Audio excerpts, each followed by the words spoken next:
Hello, guys. Welcome to Sit Down Marks here with the Dirty Bird. You're watching Dirty Bird 33 TV. Thank you guys for joining us here today. We are. This is episode number 4 of Sit Down Marks. We made it 4 episodes, 4 Horsemen episodes. Glad you guys are with us here tonight. So we're going to dive into it here. I'm your heel host, Dirty Bird. We are missing Ziggy tonight. He is having some internet issues, so he won't be with us. But we got Mr. Primo himself, the Texas rattlesnake, the original. You know. And tonight, a special guest. Please welcome Mr. The Markiest Mark of all Marky Marks, the Mark himself. Everybody, welcome AJ. Thanks for being here, AJ. Appreciate it. Thanks for having me on. It's exciting to be here. I'm excited. Happy to have you, man. AJ's going to be here with us this week, and he's also going to be here with us next Wednesday for our Postmania show. So yeah. So looking forward to that. So here we go, man. Let's dive right into the show here. Primo, start us off, man. This day in wrestling history and birthdays. This day in wrestling history, April 7th. Let's start off 1986. Let's start this off Wrestlemania edition, this day in history. Yeah. April 7th, 1986, WrestleMania 2 happened. It was special for a real big reason. They had it in 3 separate locations, New York, California, and Illinois for you guys. And I wish Ziggy was here because I was going to give this so he could pop. It was British Bulldogs won there in Illinois. Oh, yeah. That's his tag team. So, fast forward 2013, WrestleMania 29, Cena versus Rock 2, when Cena won the belt off of The Rock. Ooh. And just a couple years ago, WrestleMania 35, first ever all-women's main event, Becky Two Belts was born when she beat Charlotte and Ronda Rousey. Wow. I miss her. When's she coming back anyways? I know. It's got to be soon, man. It's been over a year. That's about the clearing time for having a baby, I think, isn't it? Yeah. Off having babies. Get back to I guess there's no set standard. Yeah, right. I guess not. I mean, Seth is back. Come on. Yeah. Come on. Get her back out there. Nice. So, April 7th birthdays. We got three big birthdays today. Matt Anoa'i from the Anoa'i family, otherwise known as Rosie, was born today. Oh, yeah, nice. Another one, Darren Drozdov was born today, 1969. He's going to puke! He's going to puke, yeah. He's going to puke! And then you got Sanjay Dutt was born today, also 1982. Put that on the list of things I didn't think Primo would do today. Sanjay Dutt. That's it for wrestling history on April 7th. Okay, nice. A lot happened, man. That's pretty sweet. A lot happened in the history. So we want to thank our sponsors, man. CoastlandApparel.com. We're rocking the hats and the shirts as usual. I got my Coastland is all in the washing, but I stole this from my girlfriend. There it is. Yeah, nice. The women love the sweatshirts, man, and the double strings, man. They do. So, yeah. So let's pop that rowdy, man. What are you guys drinking today? We got cherry limeade today. Oh, my favorite one. Yeah, mine too. Sour green apple. All right. Well, I went with a little orange citrus today. I'm going to try it here. Oh, yeah. It's tasty.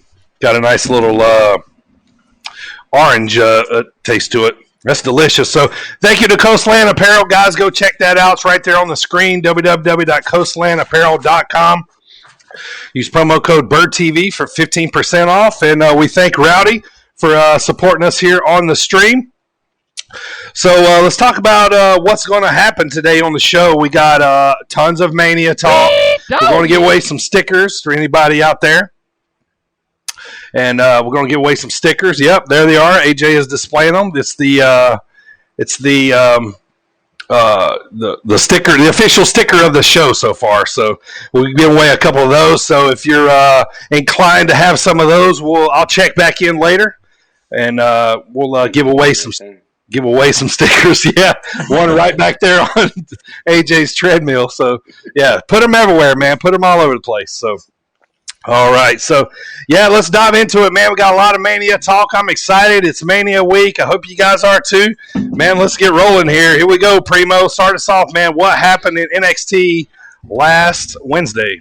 Last Wednesday, NXT was the go home before TakeOver, which is happening tonight. We started off with Cameron Grimes defeating.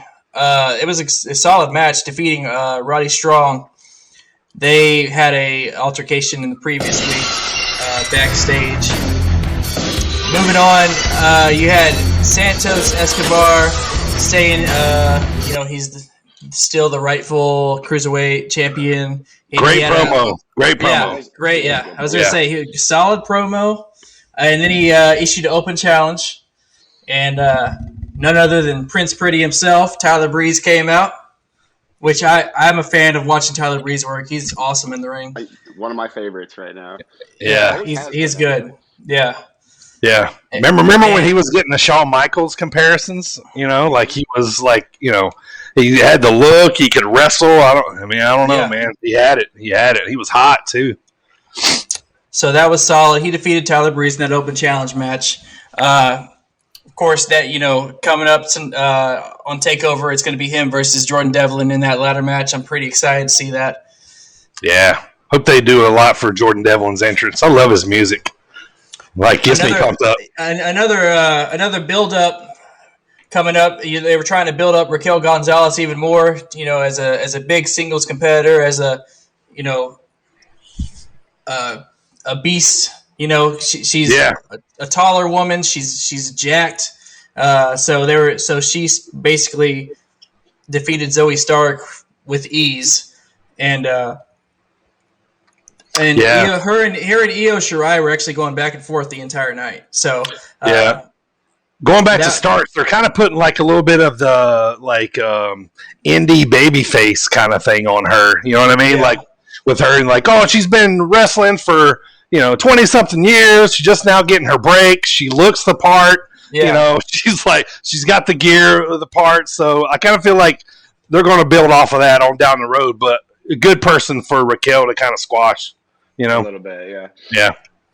So for this next one, at first I wasn't. They started playing the promo package for Cole versus O'Reilly, and at first, I've kind of wanted to see the match, but I haven't seen like a really good promo package because WWE is really good at these. I haven't seen a really good promo package like this in a while, and by the end of the promo package, I was like, all right, I want to see the match. So yeah, right. So they did a good job on that promo package. Cole versus O'Reilly, that's coming up at TakeOver as well. It looked, they basically built it up to be a good blood feud there. It's going to be Cole's Kyle O'Reilly's coming out party, boys. Watch. I think so too. I think you're right. Yeah. Boom. Baby. You had Xia Li come out and defeat Katie Catanzaro and Kaden Carter all by herself. And it was basically, she was supposed to have a tag match, ended up being a 1-on-2, and she destroyed them. I like this little gimmick. I like the spookiness of it. It reminds me of like Kabuki from back in the old days, like the paint. Yeah. And they got like this master type person that don't speak, kind of like it's a bad comparison. I was going to say Splinter from Teenage Mutant Ninja Turtles, but not that. But like, like a master type, that's, but I'm interested to see where this goes, man. It's different, I guess, and I'm really, it's intriguing, right? Yeah, it captures you. You're like, whoa, what's going on, Yeah. I'm a little worried it's going to end up in like Dungeon of Doom territory, though, with like the Taskmaster, Master, and all that. Oh yeah. Don't get me wrong, it was amazing, but yeah. But after that one time, it wasn't amazing anymore. Right. It's like it'll finally be. Yeah. So to determine, they're gonna have the gauntlet match on night 1 of Takeover to see who faces Gargano for that championship.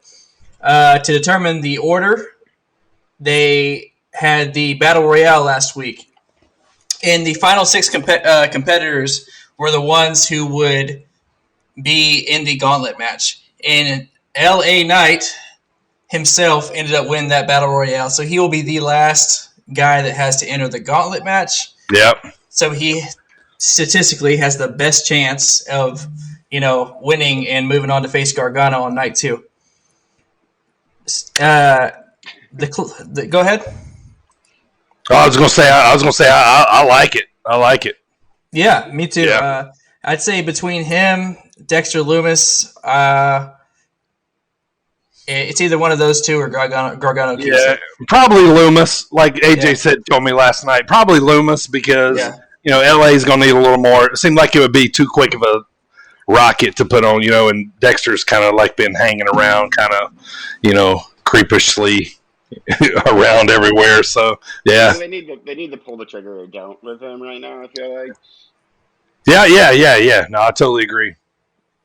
And then to close out the show last week, like I said, Io Shirai and Raquel were going back and forth backstage, everywhere, all over the arena last week, the entire show. To close out the show, they ended up brawling, and that's how we ended the night. Yeah. So they couldn't pull they were struggling to pull them two apart. It's to lead up to this big, fight feel that they have going for that championship at TakeOver Stand and Deliver. Sure, a little bit of David versus Goliath. They kind of push the Io. She just keeps coming back. Just keeps coming back. Right. Knock her down. She's not scared. She's gonna keep coming back. Yeah. Which can be played out a bunch of different ways at Mania or at TakeOver. So yeah, a lot of different ways they can go with that. Man, I like it. All right, so that'll cover NXT. Sorry, guys, I'm probably going to be looking down here a little bit on these AEW notes. So, all right, so the theme of the night was Arcade Anarchy, which was... It's not wrong. It's not wrong. It's, interesting, So, anyway, we'll get there. Let's talk about it. All right, so Christian leads off, right off the bat, his first match outside of WWE. Since coming back, looking for all his peeps. He looked great, man. Dude's in great shape. Oh, yeah. He looks like, minus the hair, same Christian we've always. Oh, yeah. It was like, fuck. Yeah. So, typical match. He looked a little winded at the end. I don't know if you guys kind of noticed that, but he looked a little winded. Yeah. He looked a little tired. And Frankie kind of carried him there towards the end. But, good match, good start, kill switch, what we wanted to see. Boom, 1, 2, 3. Frankie put him over. So, good match to start there. So, and then the next match, they kind of starting next leveling this Cody QT Marshall stuff. Okay, so it was a good solid match. And then they're kind of doing sportsmanship and that kind of stuff. And then when it comes back, at the end, QT's kind of walking away, so he gets back in the ring. Cheap shots Arn Anderson with a punch, and who's kind of like special guest referee. The Nightmare Factory School attendees, that Cody and QT work at, on whatever. Some of their guys, jump in the ring and they start beating up on Cody, Arn, and Dustin, and you're kind of waiting to see these new guys jump with QT like they're going to start a faction, or this is my crew kind of deal. Well, then QT pile drives Dustin on the steel steps, which was a pretty awesome pile driver, especially because you don't see it in WWE. So when it happens on AEW or another wrestling, you're like, oh, pile driver, Yeah. So yeah, but so that was interesting. So and then they all kind of leave. Red Velvet, I think's her name, comes out and She's one of the students too, I believe. Saves Cody.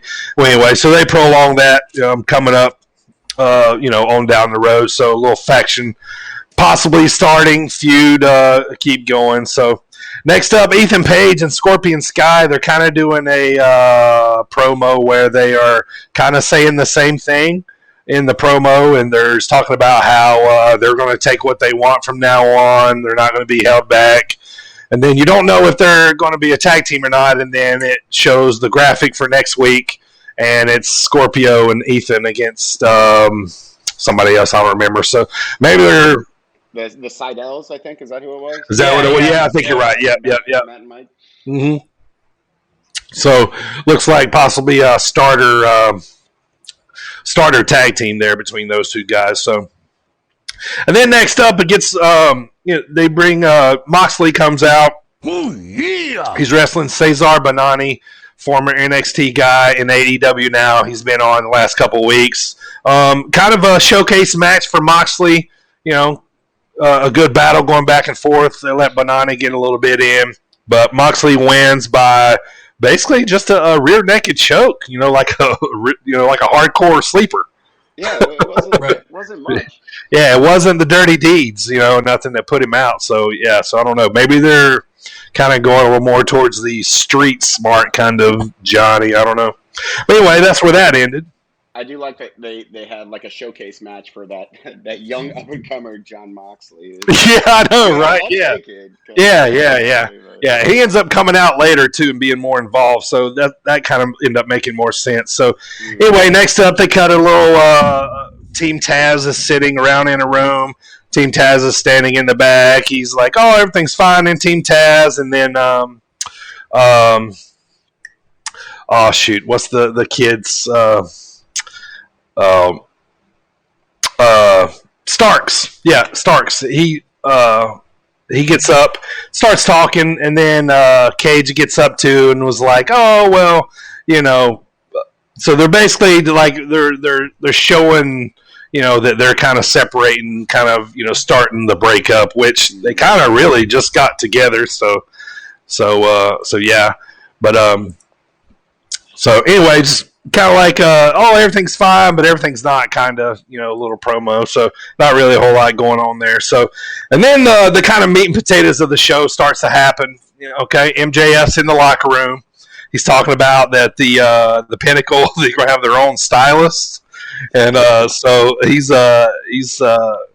so I think he goes and looks in the bathroom in the locker room, and he opens it up, and there's the Inner Circle standing there. They're just standing there. Yeah, how long have you been in the bathroom? Right, they're just kind of standing there. So then MJF kind of like, yeah, right. So MJF kind of closes the door, like, "Oh, I don't see these guys. They're not really there." So anyway, so Inner Circle returns. They jump on the Pinnacle. Mayhem ensues backstage. Everybody's fighting everywhere. Wardlow, Hager, Pride and Powerful are beating up on FTR. It's just a big melee, right? So the first time these guys kind of put hands on each other since the factions, kind of formed. So this is going to be good, man. This is only the beginning. Which Jericho says later. He goes, he sticks MJF's head in the toilet in the bathroom. I thought he was going to flush it. yeah. The flush is like part of it, right? He had to. So yeah. So then he pulls MJF's head out. He walks him outside of the bathroom and says, "The worst is yet to come," and then takes and runs him through looks like a Pepsi refrigerator. Mm-hmm. Anyway, like a glass door. Anyway, runs him through it, and then pulls out a little bit of the bubbly. Cue the sound alert. A little bit of the bubbly. That one's on there, Dustin. Right. That one, and then like he says, this is Jericho says this is our locker room. So kicks everybody out. They slap the Inner Circle sticker back on the side of the locker room, and they've basically taken it back over. So that's all that happens there, pretty much on that. And then they quit show Don Callis talking to the Young Bucks. He tells Nick to take a walk, so he's talking to Matt. maybe little seeds of a heel turn or something, maybe the Bucks splitting up or something. I don't know. So yeah, hard to say, man. Hard to say, but that would be so weird if the Bucks split up. Yeah, I know. Yeah. They haven't done that yet. So anyway, but Nick walks off. Don's like, oh well, I'll talk business with Matt, because Matt, he's got a clear head and all this kind of stuff. So anyway, he tells him that that he's not being a loyal friend to Omega, that he's dead inside, and so does the acts like he's going to walk off and turn around, smacks Matt across the face. Matt grabs him up and was kind of like he was thinking about, all right. So anyway, so he walks off, and then a little bit later we head to the trios match of the night: Omega and the Good Brothers versus the Lucha Brothers and Laredo Kid. Back and forth match. Holy crap, man! Phoenix, man, good God, how good is this dude? He's amazing. He is amazing. That's the only way to describe him. Really, he is amazing. Man, God, he just made that match. I find myself watching him. Okay, like this. There's 6 guys in this match. I'm watching Phoenix too, even when he's on the right, AJ, right? Yeah, when he's on the apron. Even when he's on the apron, right? Every single match is the Phoenix show. He's fantastic. Yeah, because you're watching him. He might jump up and do a quick flip or something real quick, so you want to catch him anyway. Man, he's just if that dude could cut some promos, man, holy cow. Yes. If he's good, right, yeah. I heard him grab the mic on Indies, man, and a couple times he had interpreter, but yeah, man, he's just so legit, man. But anyway, so Omega wins with the One Wing Angel on Laredo Kid. Moxley comes out, and this is where it kind of starts, right? So Moxley comes out by himself. He's kind of staring down at the ring, and then the Bucks come out, and you're kind of like, oh, who are they going to, so they kind of stand there with Moxley, and then they jump in the ring, and then Omega and the Good Brothers bail, run off to the back, so, they kind of clear them out of the ring. I half expected for Moxley to go in first, and then the Bucks to get behind him, like they were going to help him, and then everybody just jump on him. Right. On Moxley, yeah. Yeah. Yeah, that was one of the things I thought so too, so... But yeah, so further the storyline on that, we'll see how that ends up. So anyway, so that brings us to so that sets up a trios match for next week: Moxley and the Bucks versus Omega and the Good Brothers. So we'll see how that falls out. So so that gets us to the Arcade Anarchy: Miro and Kip Sabian versus Orange and Chuck. All right, so basically they just destroy a whole bunch of video games, ice hockey tables, whack-a-mole, I don't know, whatever. The circus, carnival, anarchy arcade stuff. Yeah. So, it really was. Just randomly set up outside. So anyway, they're just destroying everything. So getting to the end of the match, Penelope Ford comes out, Kip Sabian's wife on the show in real life, whatever. She comes out to distract the ref. Well, she pushes the ref away, and she low blows Orange. And so Orange, he's doing the, grabbing his crotch, and he's going through, and then he gets, Penelope is kind of following. Well, he takes a little turn, and Chris Statlander comes back. She hops up out of the I think is it the wizard thing that gives you the tarot cards, yeah. So anyway, but awesome, man. I'm so glad she's back. I seen one of her last matches before she got hurt. I guess over a year ago now in Chicago, man. But she had tore ACL all the way around, man. So I think she had complete surgery. So. But awesome, she's back. She put Penelope. She did this spinning corkscrew, flapjack kind of on the. I don't even know, man. Yeah, it was. You saw it and you're just like, how do you even say what that is? It was like she had him up like slingshot, right? Yeah. And then she spun her, and then laid her on her back, with head facing her. on the air hockey table. That's what it was, an air hockey table. So anyway, so she comes back.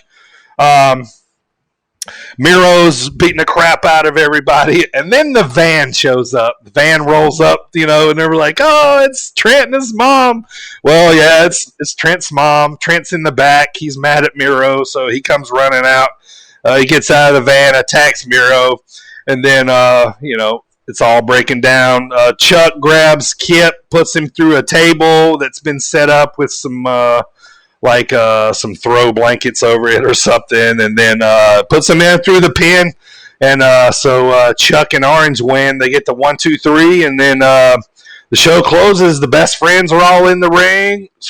Chris Statlander's in the ring with her, and they're all doing the thing to Mama Trent driving off in the car in the van. So yeah, that's how AEW went off, man. So. What do you guys think about that? It's just utter nonsense, and I loved every moment of it because it's amazing. I think they do a good job of a balance between hilarity and the seriousness of wrestling. You know what I mean? So yeah. I'm loving Tony Khan's brain right now, man. This is like this, I love it. It's great for wrestling. And I like that. Cheers. AEW keeps me engaged the whole time, and I like to watch the wrestling matches, like because there are some great performers on AEW. Yeah, so yeah, it really is. So yeah, all right. So that's AEW. So Primo, man, SmackDown from last Friday. So we show opener. Edge comes out. And Edge is talking about... That's right. He talks about how basically Roman and Daniel Bryan don't know who they're messing with. Let me remind you who you're messing with. He said, you've helped me awaken a guy who I haven't seen in quite some time. You've helped me awaken the rated R superstar. And, he does the... look into the camera, and he's saying rated R superstar is back. So he's basically saying he's back ruthless as ever, and ultimate opportunist, everything. I like that way he said it. He was like, and I am the rated R superstar once again. That's right. Yeah, good stuff. I was looking forward to that as opposed to just babyface Edge who's there for nostalgia reasons. No, he actually has his character back. Right. Fantastic. Exactly. Yep. So it's exciting, Tag team match, we had Alpha Academy and the tag team champs Rude and Ziggler. They defeated Street Profits and the Mysterios. It was it was just a regular tag team match. They're trying to build up to who's going to face off against Rude and Ziggler. Yep. I couldn't care less about this match. Yeah. Same. I could not care less. Same. Yeah, exactly. Yeah. Then we come out with a talking segment out in the middle of the ring, Cesaro and Rollins. And the whole segment is about Cesaro trying to get under Rollins' skin. And he's like, I see what you're doing. He's talking to Cesaro and Pierce is out there. Yeah. He said, I see what you guys are trying to do. You guys are just trying to get me to, snap and, all this stuff. And, Cesaro was like, well, why don't you take a swing, So, he keeps making all these puns about the swing, and it was kind of good. It was great. Yeah. I liked it. It made a boring segment funny. Exactly. Yeah. Wasn't at one point he was like, he's not unswingable? It's like, yeah. So they're building up to that WrestleMania match between him and Rollins, and they add a little more fuel to that fire. AJ, how many swings is Rollins going to take? I'm gonna say it's gonna be a record. I'm gonna go. I'm gonna say 27. 27 I went 50. I'm like, he's gonna put a stamp, like a big stamp number on it. Like, I swung you 50 times at WrestleMania. Like, it's gonna be something they're gonna talk about way on down the line. Which I hope they do, because Rollins is going to throw up. Yes, he is. Yeah, he yeah. He poked out Rey Mysterio's. Right. Moving on, we had Natalya defeat Shayna Baszler in a singles match, which is, I mean, it was off of a distraction, I believe, with Tamina. They're building up. They're trying to make us care about the Women's Tag Team Championship right now. And with Shayna and Nia, it's kind of hard to do. Yeah. But, What about Tamina in tights? What about that? That's a first.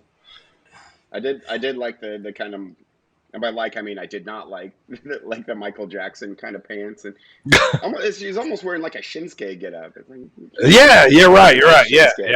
You see that they did the heart attack. Yes. Yep. I did kind of mark out to that a little bit. Yeah. And then Natalya poses like, yeah, I just did something that my dad used to do. So yeah. I love it, man. I love it. If she's in a tag team with somebody, it's got to be the finisher. It's got to be. Right. It really does. Like, how can it not be?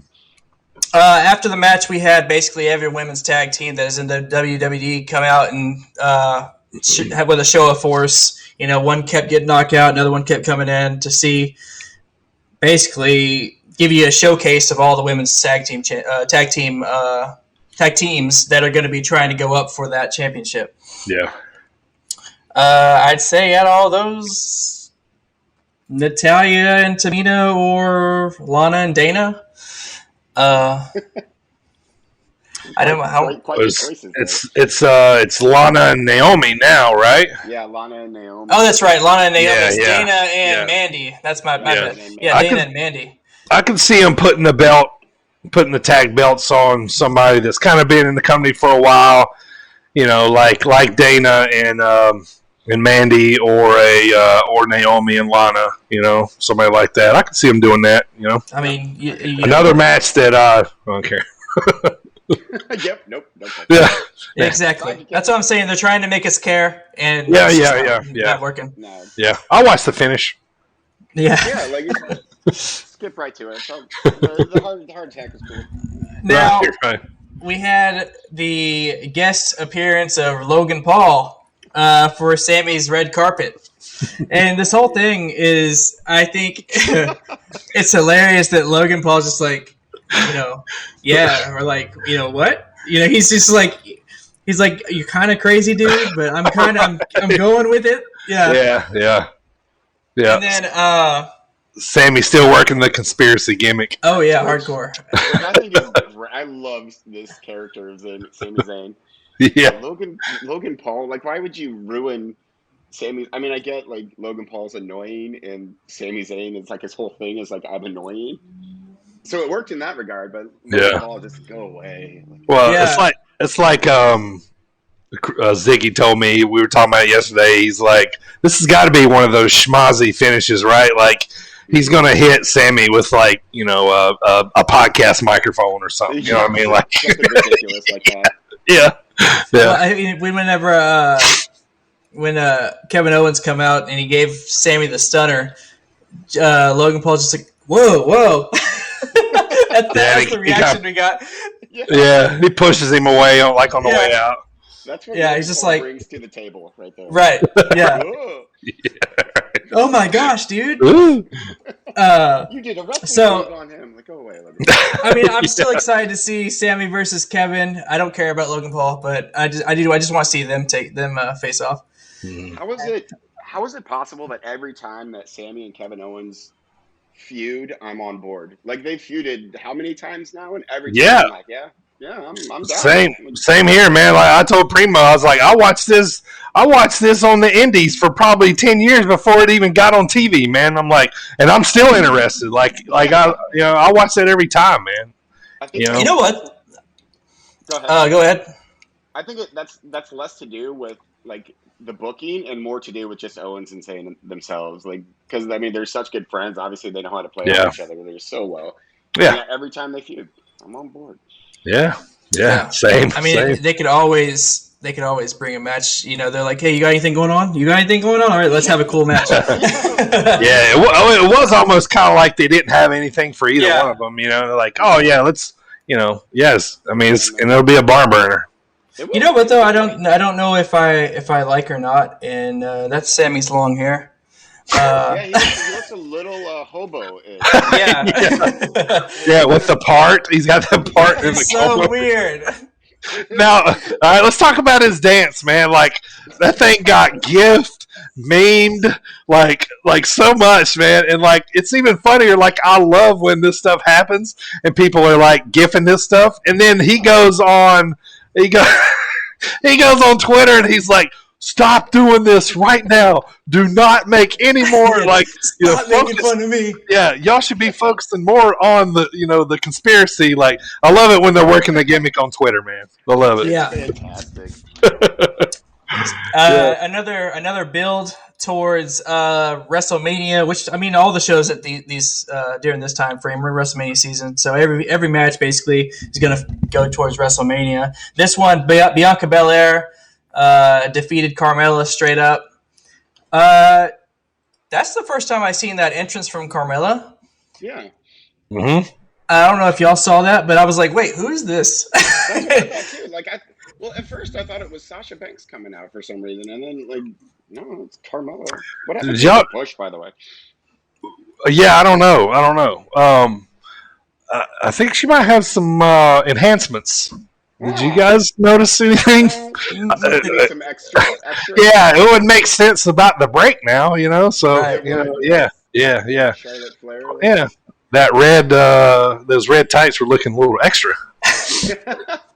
They were.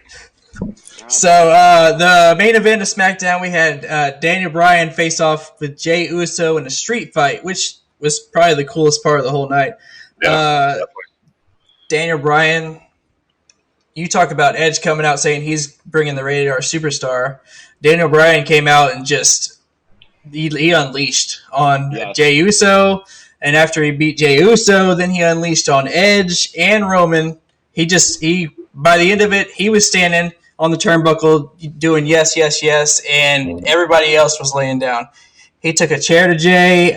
He hit Reigns with the running knee, and he had him in that yes lock to close the show. I thought he was going to grab the chain and put him in the yes lock. Oh, and do the yes lock with the chain? Yeah. He's done that before, I think. With like he wraps it around his like hands on both sides, and then kind of pulls it back. Yeah. So, what do you guys think about this? About Daniel Bryan standing tall, SmackDown ending? Yeah. As I say, it's trying to give you hope that he's going. So, I still stand by the saying that Edge is going to pin him. And not Roman. Not Roman. Yeah. I agree with that too. There's no way Roman's losing clean. Like, right. Yeah. I can now that you mention it, I can see that happening too. Yeah, definitely. Edge and Roman can feud, which I'd be on board with that. Yeah, I think that's going to be the feud post Mania. For sure.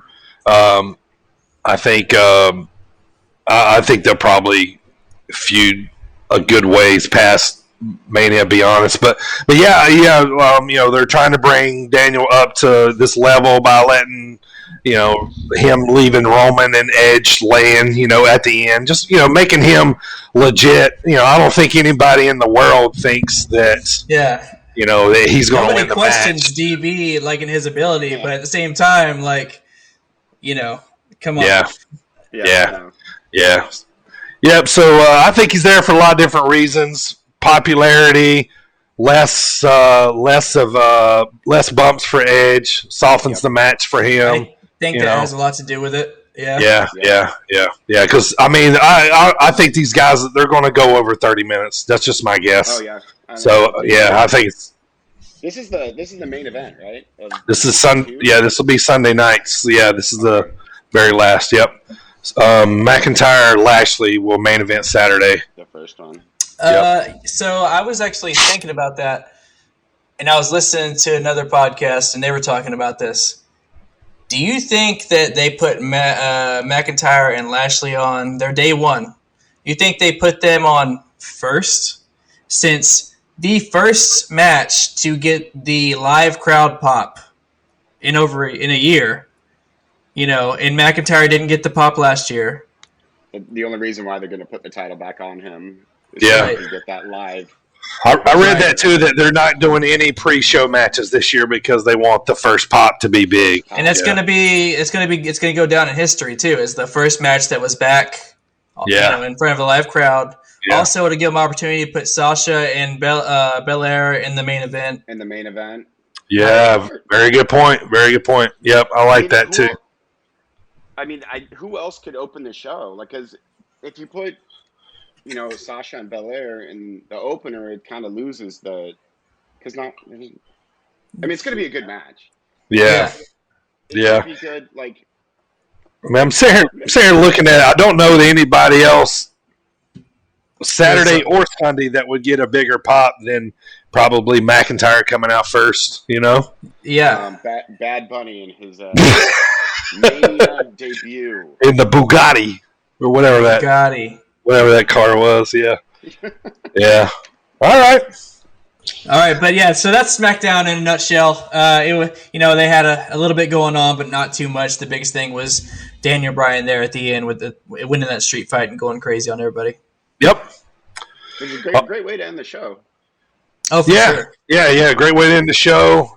Rolls right into the weekend, and then this past Monday was Go Home Raw. Mm-hmm. So, Primo, what happened there?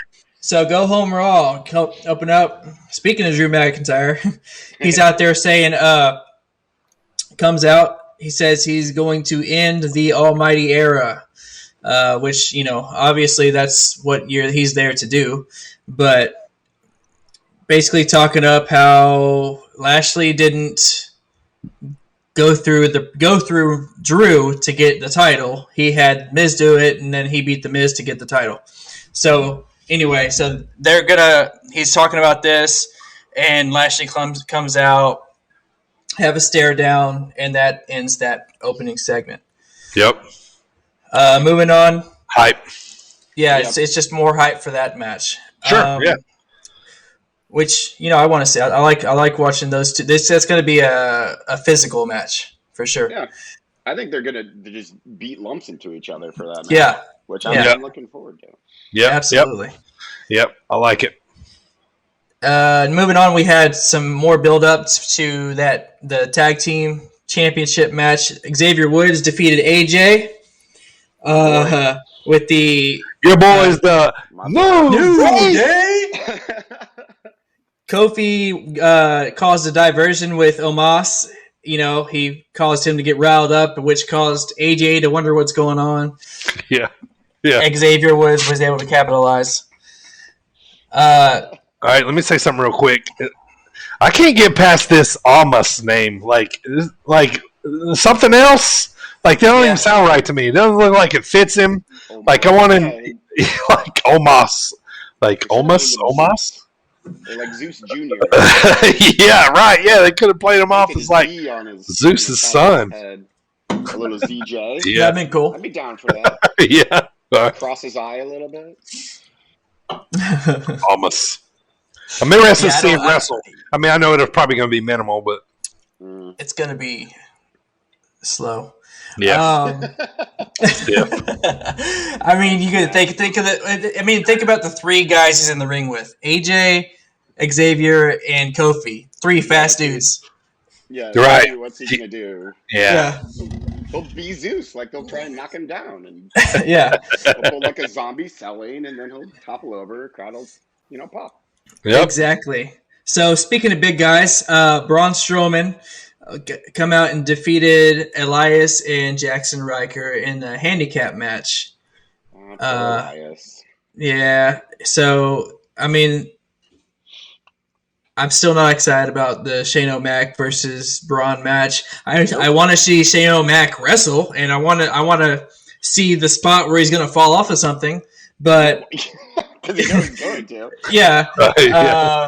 But I mean, this specific storyline, I just have no interest in. Right. I heard that there's different ways they could have, different ways they could have went around the whole bully thing. They could have attacked him differently than calling him stupid every week. Right. But yeah, it's a little childish, but yeah, whatever. I suspend my belief every week. Yeah, I know, right? that's true. One extra thing. Moving on again with the Women's Tag Team Championship, Nia Jax and Shayna Baszler defeated the tag team of Rhea Ripley and Asuka. But that was on Rhea. Mid-match she turned on Asuka. Yeah. Mm-hmm. Which didn't really cause so much of a microscope on the tag champs. It was more on their singles match that's coming up between Rhea and Asuka. Yeah, the women's tag belts were kind of they didn't matter at all. Right. And plus, like anytime Nia Jax is, I don't know if you guys do this too, but anytime Nia Jax is on, I roll my eyes and I tune out. This is a good spot to check my phone. Yeah, I was gonna say it's one of the spots where you go. Yeah. Yeah. She just needs. I mean, she needs direction, man. I love that she looks different than everybody else in the division. She's been champ a few times. It looks like she's maybe shaking off a little bit of that moniker she got for a while where she was hurting, a lot of people and stuff. Yeah. So, I've putting her with noticed Shayna that. didn't help. Yeah, I noticed that she's been doing a lot more acting like a giant. Mm-hmm. You know what I mean? It's harder to knock her down. She's just kind of brushing off the other talent when they're in the ring with her. Yeah. So that's kind of good as far as the psychology stuff goes. We had Bobby Lashley defeating. Last week we had him face off against Shelton. This week, he faced off against Cedric. Beat up Cedric. Yep. Of course, before that, go ahead. They're just trying to get those out of the way, right? Like, because he's in 2 feuds right now, so they're just kind of like trying to all right, get the Hurt Business. Yeah, and I think they looked at it too as like, all right, let's break these guys up. He can wrestle Shelton one week, Cedric the next, leading up to Mania. Gives him something to do. Yeah. Right. Yeah. In the meantime, they kept calling it MVP a cripple. Yeah. But I mean, I was laughing at that. And they did corner him in backstage before the match, tell him to watch himself. Yep. The Bad Bunny thing. I've said every week during our thumbs down segment that Bad Bunny is my thumbs down every single week. I think it's in my thumbs down this week. So it is definitely in my thumbs down. We collectively got there. He tried his hardest to give a serious promo. Yeah, he's taking his glasses off now, like he's serious. Yeah, but I will say a good thing that came out of it is that what's the guy? I just lost my train of thought. The guy that's in the ring with him, Damian Priest. Yeah, Damian Priest. Yeah, you're right. So Damian Priest, now it's going to be a tag team match. Mm. So that's good. We're not just going to see a celebrity go over actual talent like Floyd Mayweather. Yep. So that's good. Damian Priest is going to get in there and do some work. Good point with Mayweather, by the way. Yeah. It's like this. Yeah. With the brass knucks knocking out Big Show. That's a whole other thing. He had a celebrity match once. That was one of the funniest things I heard. Who did? Mr. T. Like not the boxing match with Piper, but I remember him like he came out in like a ref outfit and like a Scrooge McDuck like sleeping cap on. It was like the weirdest thing ever. And he I can't remember. I think it was Kevin Sullivan or something like that. But he went over someone. Oh yeah. It was like the most ridiculous thing ever, and I hate when celebrities go over like actual. Oh yeah. Yeah. Way I think this will happen. Or put it this way, we all pick Bad Bunny, so because we know as wrestling fans, celebrities don't lose most of the time. So let's book this how we think it's probably going to happen. There's going to be a lot of mix up, and Priest is going to hit Miz with something, and the Deep Six or something like, not Deep Six, but he's got a move similar to that. But and then Bad Bunny is going to come off the top rope, elbow or something, and take the pin. And probably. The pin, Yeah. and then he'll go away. Exactly what's going to happen. Yeah. Maybe they'll swerve us, but that's usually the way celebrities. Well, I mean, that's another chance for them to. That's why they do the celebrity thing to begin with. It's exposure. Sure. You know, Bad Bunny wins, and every media outlet that he's associated with hears about it. Yeah, that's true. Yeah. What if Bad Bunny turns out to be like a Rey Mysterio high flip? Like a legit luchador? Like he's just amazing. Like he goes out there, he's Rey Fenix. So after that we had the original show come out. What's up with the birds? When they came out of his butt, right? That was an intentional thing. Right. All right, I haven't missed anything, right? That was the first time they did this, right? Yeah. Okay. Did I miss something? Did they say anything about pigeons or birds?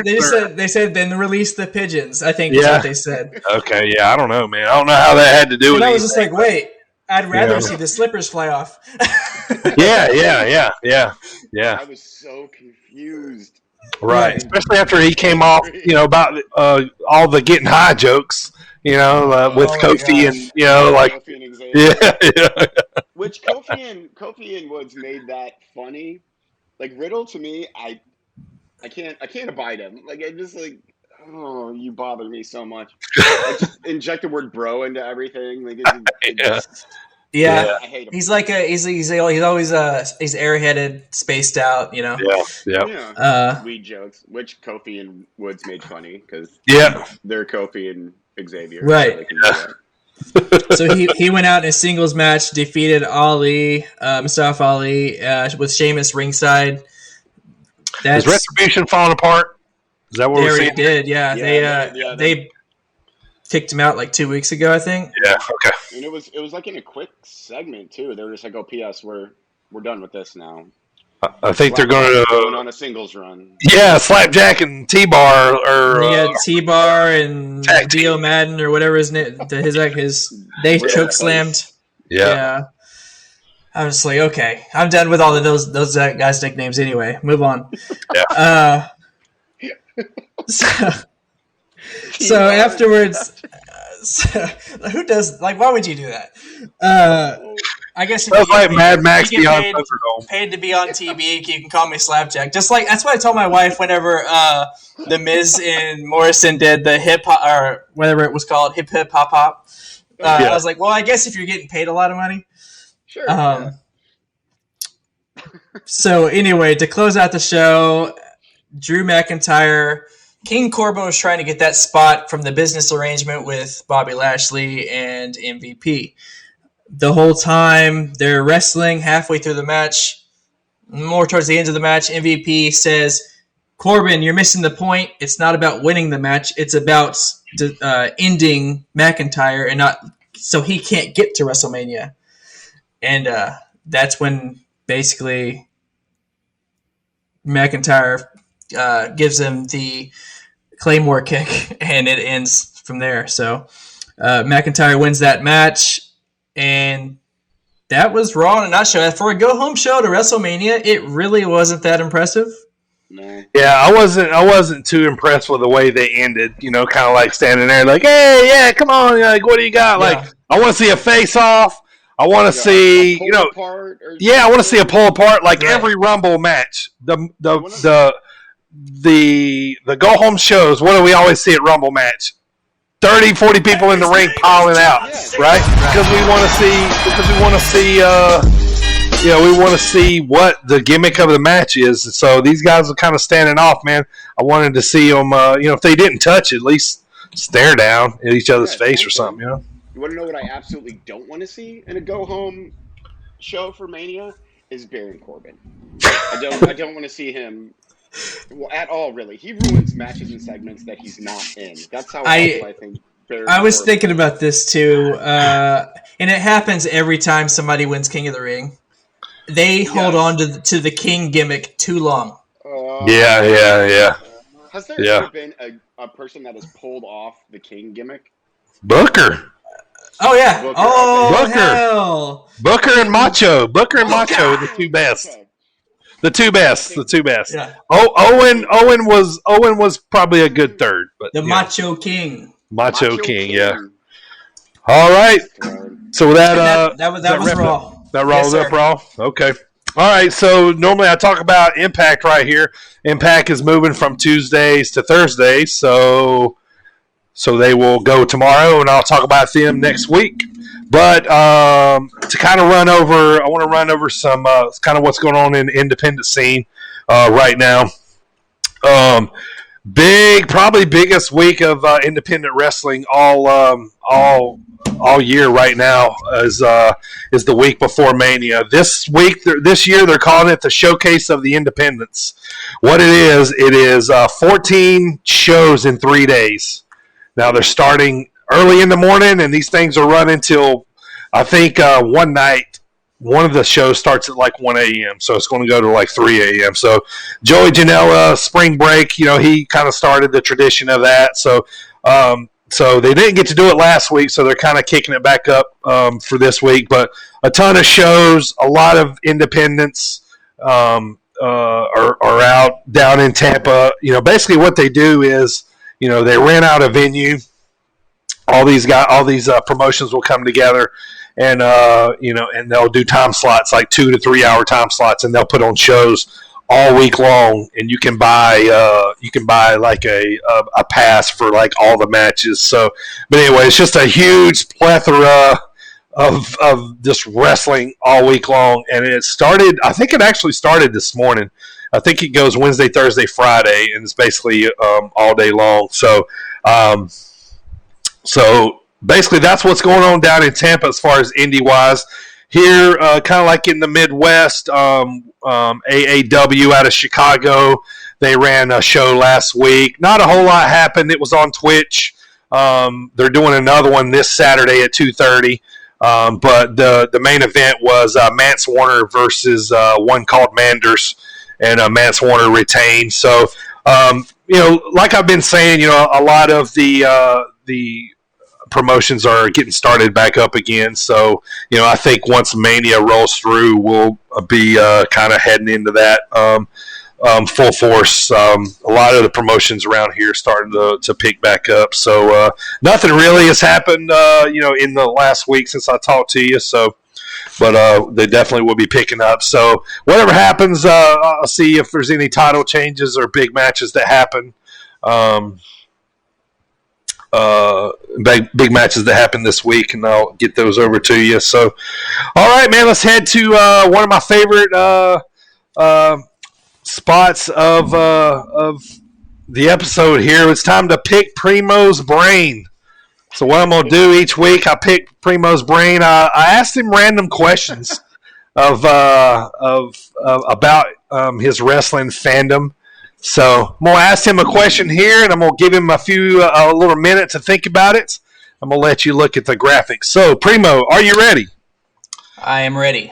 Today's question is, sir, what was the very first wrestling action figure that you had? Very first wrestling action figure that you had. Go take a look at this graphic. Be right back.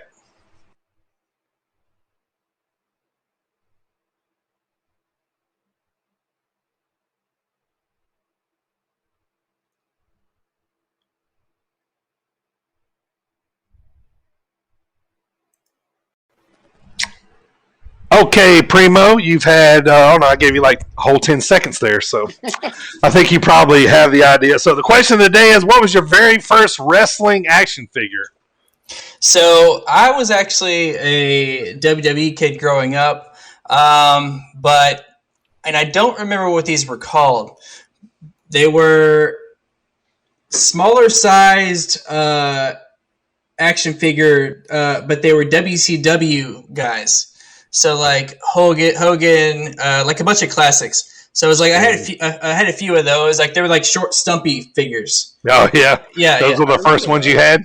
Right. Yeah. So those are the first ones I can remember having. After that, I've had actual figures. I remember having like Undertaker and Shawn Michaels and sure, Stone Cold, obviously. But yeah, those are the first ones I remember having. Was those little like short-sized ones. All right, AJ, what was your first action figure wrestling? So I know what mine was. I think I was like 10 maybe, something like that. And for my birthday that year, I got the WWE, like the ring. Yep. And then I had Bret Hart and Hulk Hogan, who I absolutely despised. So like when I would, do you remember that, like the ring? It was supposed to be like the Royal Rumble ring or whatever. But then I had the Bret Hart and the Hulk Hogan, and every time, like when I was sitting there playing and making them fight, Bret Hart always went over every single time. I was not a Hogan fan as a child. So coming in the chat, Dirt Diggler said LJN. Does that sound right? LJN. LJN. Is that the name of the action figures? LJN. It could have been. Maybe. Yeah. This was so long ago. Well, Dirt Diggler probably remembers because he's a lot older than me. LJN made all the early like WWE wrestling games for like Super Nintendo and Nintendo and all that stuff. Oh yeah, you're right. Well, my first one, to show you my age here, my first one, because I grew up in NWA, but WWF was the only one that had action figures. So my first one was Hacksaw Jim Duggan, the ones that you could pull them apart and stretch them out, and the stretchies. Yeah, that's the one I had. Those are cool. I also had this. It wasn't a figure, but I remember having these. They're like these pillows. I don't know. They were in like the shape of the like wrestling. Like fluffy exactly. Buddies or I had one of those. Wrestling buddies. I think I had like a Stone Cold one. Yeah. I had an Ultimate Warrior. 80s rubber wrestlers. There you go. That's what I had, Dirt. Thank you, man. Called? Yep. That's what I had. 80s rubbers, Dirt Diggler. All right. So that'll wrap up Pick Primo's Brain for today. So now we're going to head into the main topic of the day. But today's Dropkick discussion is our favorite match of all time. Here, check this out.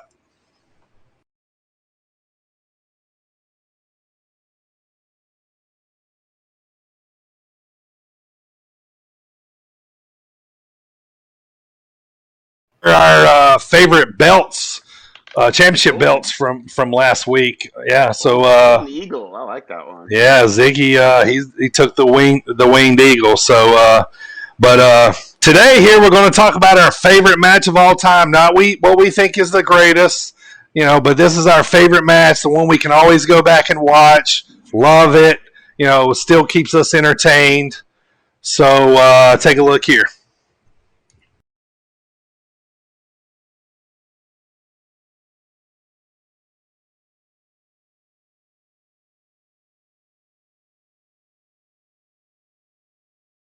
Right, so today's Dropkick discussion of the week is our favorite match of all time.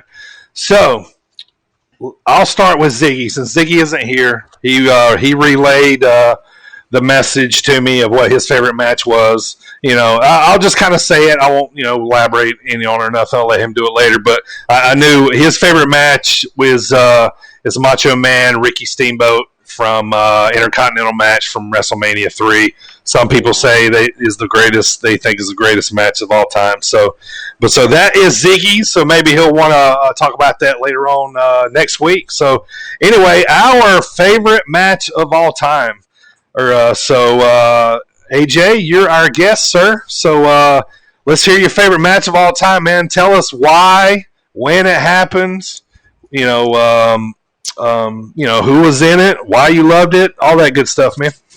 So it was tough to pick this one. I had it narrowed down between like 4 or 5 matches, and like most of them had Bret Hart because again I was a giant Bret Hart mark when I was a kid. But it ended up being Tables, Ladders, and Chairs from X7.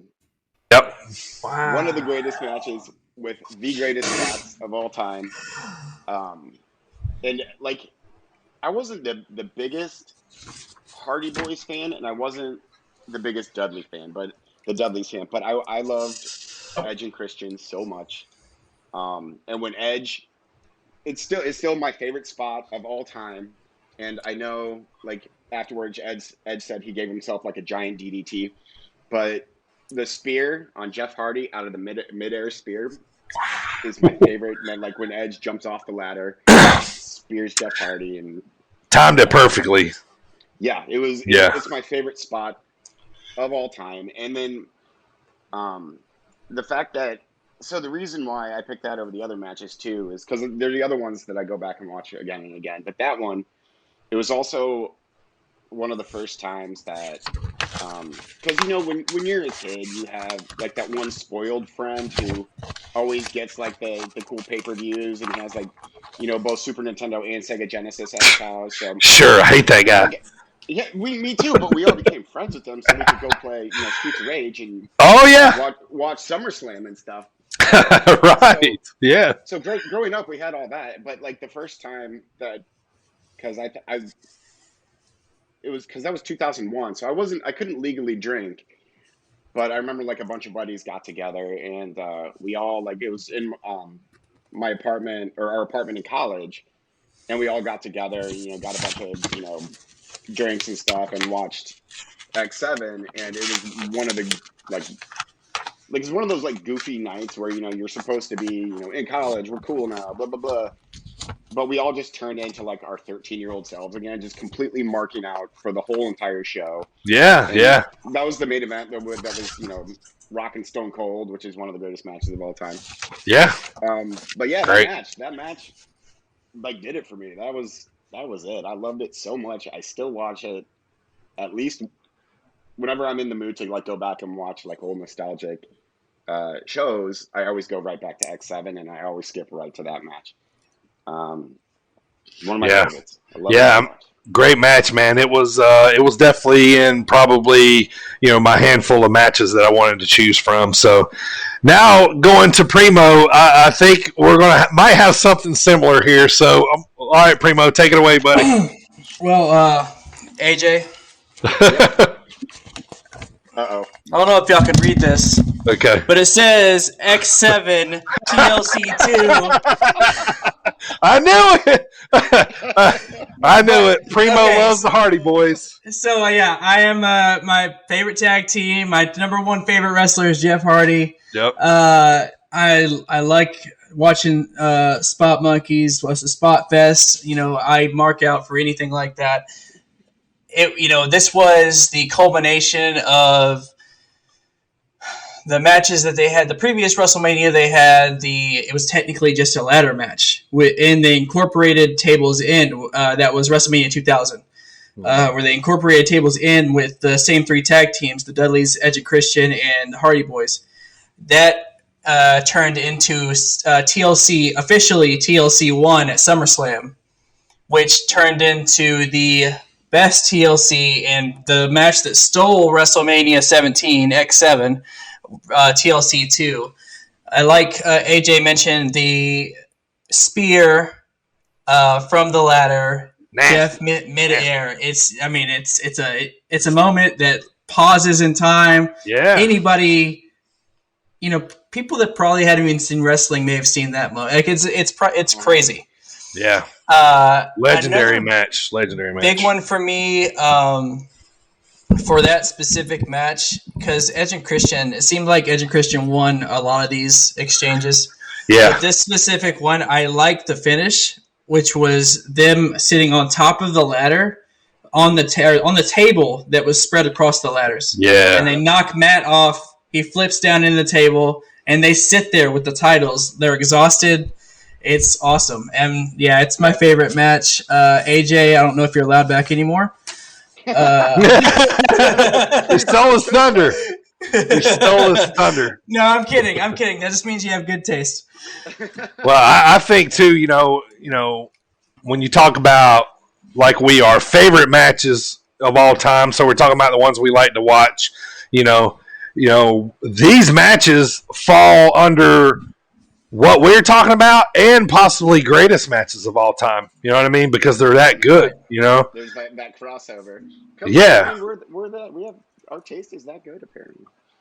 Right, yeah. So, all right, well, for my favorite match, like I said, we're talking about, when I talk about what we think is the greatest match of all time, it's the match that we think is the favorite, that we love to go back and watch, anybody that's listening to me is probably going to say, oh, or anybody that knows me is going to say, oh, he's going to say Ric Flair and Steamboat. Well, Ric Flair and Steamboat wrestled 18 million times before I was even 20. So it'd be hard for me to kind of pick out, but like rivalry-wise, that's right there. Now, I had a hard time picking between two matches. You know, I ended up picking this one. I'm going to tell you the one that I didn't pick just because, when I'm looking for fun, I'm looking for exciting spots in the match, what I know is going to happen, why I tune in to watch it. Well, the one I did not pick was Flair's retirement match with Shawn. Oh, with Shawn? Yeah, with Shawn. You had a little bit of a storyline going there.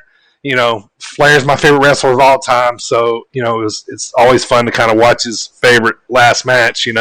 But it just the emotion.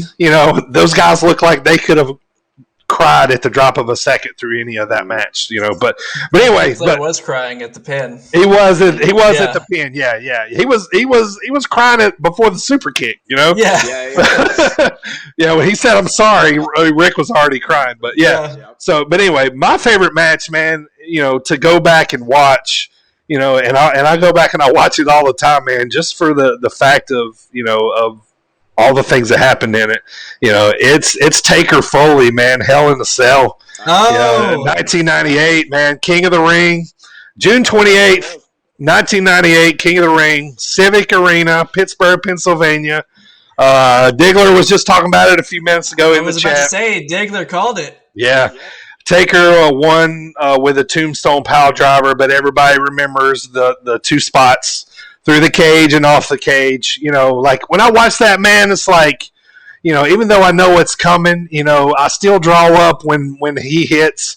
The fact that he goes up and down they try to get him out of the match twice. So storyline, emotion, physicality, nonsense, really, because he had no reason to do any of that stuff, but just for, he was,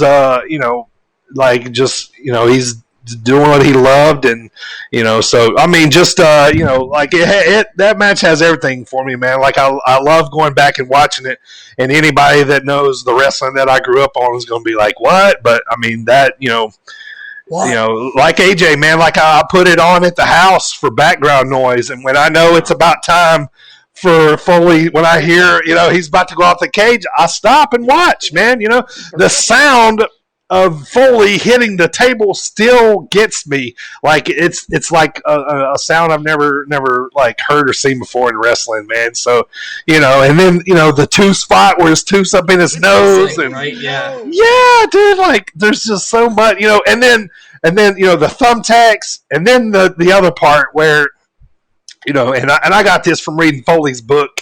I love the part, and I was going to share this with you guys. He talks about right after match, they're sitting back in the doctor's table, right? Him and Taker.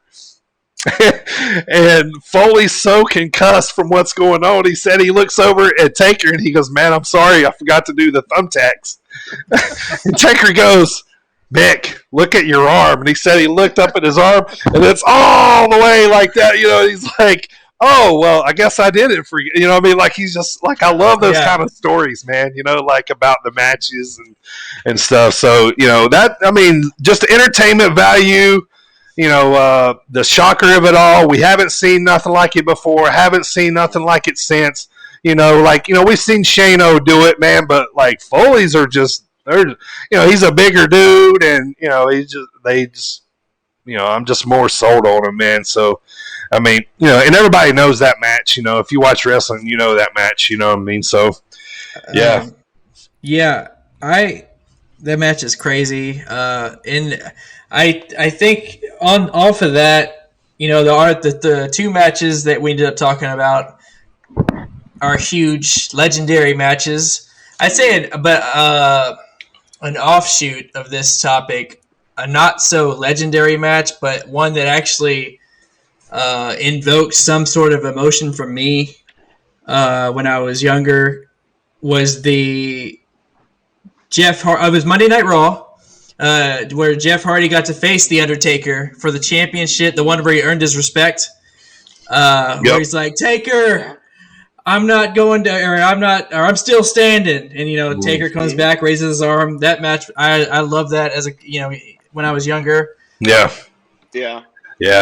One of those too where, like, one of the ones I almost picked was, surprised to no one, is Bret Hart versus Mr. Perfect at, I think, SummerSlam 91 is when it was for the IC belt. Yeah. And, like, Perfect was wrestling with just a vicious back injury. Like, he had, like, a bulging disc and, like, a broken tailbone and stuff. But he wanted to put Bret over. And after the match, like, after Bret gets the win, like, Bret rips off his onesie and, like, slings it over his shoulder like Mr. Perfect's onesie is a belt. Yeah. Which is, like, the greatest thing ever. When I was like, I thought that was brilliant. Yeah. But it's kind of the same thing where, like, those two were, like, two of my favorites of all time, and, like, it was like a pass the torch moment between Mr. Perfect and Bret. Like, and then Mr. Very Perfect was injured for, like, the next year or whatever, but he wanted to stick around and put Bret over, which I really, really liked. Yep, me too. Well, while you guys are taking a sip, man, cheers to Rowdy energy, Cheers. man. I got the orange citrus today, a little cherry limeade for AJ. Cherry limeade. I got cherry also. All right, yeah. This orange citrus is good, man. Yeah, I want to try that. Thank you to those guys. Thank you to Coastland Apparel for keeping us all threaded up here. I got the always pick it wrong. I got the Kraken shirt here. AJ's got the Coastland sweatshirt there. I could pull my other one out of the washing machine, but that would require me to have to go do some laundry, You can show it to us next week. I will. Yeah. All right, guys. Anybody watched the Hall of Fame last night? I seen a little bit of Kane's speech. He did the fire at the end. Yeah. He said that Kane Undertaker was the greatest story WWE ever told. Yep. Y'all see that? Yeah. What's up there? I like how he did the. He made it as he did his speech as Glenn Jacobs, and then at the end he's like, and this is for Kane, and he did the fire. Yeah. So that's cool. I actually watched the whole thing though. Yeah. It was okay. Any other good points? RVD. So I don't know how many times. Yeah, of course. Rob Van Dam. He did that, or he said that's why I call myself the whole dang show. Yeah. Dang show. Did he say dang? No, but. Oh, okay. I'm being friendly. Yeah, I know. I was actually just wanting to know. I want to know if he said the other. Okay, I'm pretty sure he said the other thing. Now looking back, I'm second guessing, but I don't know how many times just between him, people backstage, and people interviewing him backstage, they mentioned something to do with being high. Yeah. Like it was a lot. Yeah. He was on Impact probably until I would say maybe a month ago. I haven't seen him on there since, but any other what's that? Molly Holly. Yep. Molly Holly. Yep. Good trainer. Yep, good trainer. Yeah. Her and Crash. Remember Crash? Yep. Rest in peace, Crash. She was one of the Holly female. Yep. And then turned to Mighty Molly. Who else? Oh, Shatner. Your favorite one of the night was probably Great Khali. He earned that Hall of Fame spot just by being 17. We can't forget they also did the 2020 Hall of Fame because they weren't allowed to do it last year due to COVID. Yep. Okay. So we had NWO come out. Yep. Which was how is Hulk Hogan still look like $1 million? But Scott Hall, X-Pac, and Nash all looked like. Those vitamins, brother. Don't do drugs, kids. Scott Hall for sure. And X-Pac. Nash looks semi-normal, but as Nash, well, he still has kind of a career going. Yeah, right. Scott Hall just does yoga with DDP all the time. Yeah. All right. Anything else? That, those were the highlights. Bischoff. Yeah. What about Bischoff? Yeah. Bischoff was there too. They talked about how everything he did with WCW, and then the big swerve when he came and he was a general manager. So yeah, that was cool. He was there, and controversy creates cash. You talked about that. Yeah. Oh, which I have that book, man. I haven't read it yet, but I got it in the list, so to speak, right now. So yeah, I've always liked Bischoff, man, and honestly, like I love his. I don't know if you guys listen to his podcast or not, but it's good, man. I love it when he shoots on Dave Meltzer. It's great. I listened to it a couple of times. Yeah. There was one other thing I was watching. So when Molly Holly did her speech, either she was reading from a teleprompter or she has an excellent memory because she named about 15 to 20 people from the ring crew that she thanked. And it was like, oh, that's cool though. The names, and she was like, so and so, like every name. And I was like, either she's, because she was looking in the same spot. So I was like, either she's reading from teleprompter, which is still cool because who remembers that much? Yeah. Or she's just really trying hard to remember. But she named a lot of people that was like behind the scenes stuff instead of being that's like, cool. Thank you, Vince. Really cool. Right. Yeah. Nice. That's cool. What do you guys think about Jericho on the Broken Skull sessions? When is that coming up? After Mania. After Mania. Okay, so I don't. Excited. Yeah. Exactly, I'm not going to get too excited though because I think we want them to blur the lines. I don't know that they're going to. I don't know. I think they'll. The 11th. Jet Drive says the 11th. How much control does Stone Cold have over the show? Yeah. And what is best for Vince McMahon's business? Do you have Jericho on there as a former WWE talent, or you have him on there as a current AEW talent? Yeah. Well, yeah, I don't. I think it will be as a WWE talent, but they're not going to go the show without mentioning AEW. They'll say what have you been doing in your time since then? Mention it. They might sprinkle a little bit on there and then move on. Sure. And almost for a minute. I'm sorry. Go ahead. Do you think this is like? Because I know WWE doesn't do cross promotions like at all. Do you think maybe this is Vince being like, oh well, might not be the worst idea to Because WCW used to do that all the time with like New Japan and stuff. Like, yeah. Do you think that this might be like kind of put out the feelers a little bit? I saw a interview with Triple H where he said that they were asked him about it, and he said, well, Vince always says whatever is best for business, and basically saying that they're open to things that are best for business. Yeah.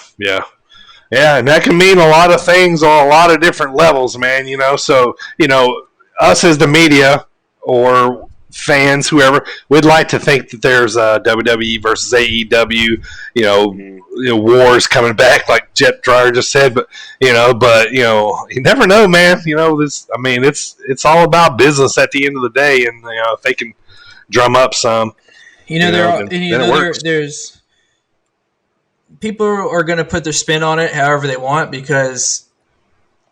it's kind of the order of things happening. They're doing it after Mania. So basically they're hoping people buy Peacock to watch Mania and then the Broken Skull session. Sure. Also, on top of that, they're doing this with an AEW superstar after NXT is being announced to go to Tuesdays. Mm-hmm. So it's like you think what you want about it. I'm sure they have a real agenda, but they want the fans to think their own thing. Right. Yeah. To speculate and then, I guess, purchase things off of that speculation. Yeah. Savvy. Yeah, we're already interested. Yeah, we're already interested. They already got us hooked. When we seen Jericho and Stone Cold face to face, we're all like. That's two of my top 5, so I was interested right away. Right, so. Yeah. All right, so we'll see how that ends up going through. AJ, have you switched to Peacock yet? Yeah, I did it automatically through my Primo, it was you last week that your internet provider just did it automatically. Yeah. Like you got it free. Yeah, that was see, I do watch the show. Yeah. It might right answer, sir. Automatically. Yeah. So, Yeah, I just signed up yesterday, and I was texting with Primo about it. You know, they got a lot of work to do. The interface is not very friendly. I picked out a pay-per-view and just seen how easy it was for me to go find it, and it wasn't that easy. So Nope. I was almost a little irritated. But, you know, network was that way, so, Yeah, network. hopefully they'll fix it. As long as, and here's another thing, too, is like, I hope all the streaming and everything goes well this weekend. There's no problems or nothing. So, well, yeah. I mean, it'll be a real test to the servers. So, I mean, if they get through this weekend with no problem, then they're probably good to go. So, but Wrestler Spotlight of the Week is I was talking with the boys here before we started. I want to talk about Santos Escobar here, our NXT Cruiserweight champion. He's coming to Mania to wrestle Jordan Devlin, who was the champ over in the UK. And then COVID hit. He had travel issues. They stripped him of the title. So anyway, they're going to unify the title again. But the boys are backing me up, man. Like, maybe I just haven't paid that much attention to him. Maybe I have, wrestling-wise. But, for whatever reason, man, that promo that he cut yesterday, it looked natural. He looked very comfortable doing it. I was intrigued by the match anyway because I want to see which way they're going with it. But now I'm even more intrigued because I loved how he delivered the promo. Like I said, he's got lucha lineage. This dude, he's big Mexican star. All his family were wrestlers, and and he's coming into his own, man. That was a fire promo. I loved it. When he was done, I was like, man, I wish he could have kept going for another minute or two. But he's kind of coming into his own. At first I was, worried about, when they put his two cronies with him. DJZ, I can't remember his real name, but it's DJZ now. He's one of the guys in El Legado. So, but I mean, he's turning it up, man, and I hope that. I mean, right now, I think Devlin would be a good win too, but I think Escobar is the way to go right now. That's my pick. If this dude was another foot taller, holy cow! Like, right. He's amazing. Like his promos and wrestling and everything. So, all right, guys, tell me where's Andrade going now? He can say Andrade. He can't say Cien Almas, but he can say Andrade. Yeah, so where's he going, guys? I was originally saying, I remember last week I mentioned, maybe he goes back to AAA. Mm-hmm. But then I was like, I got to thinking today about this, and I was thinking about Charlotte. And I was like, well, why would he go to Mexico with Charlotte? So now I've switched my decision to AEW.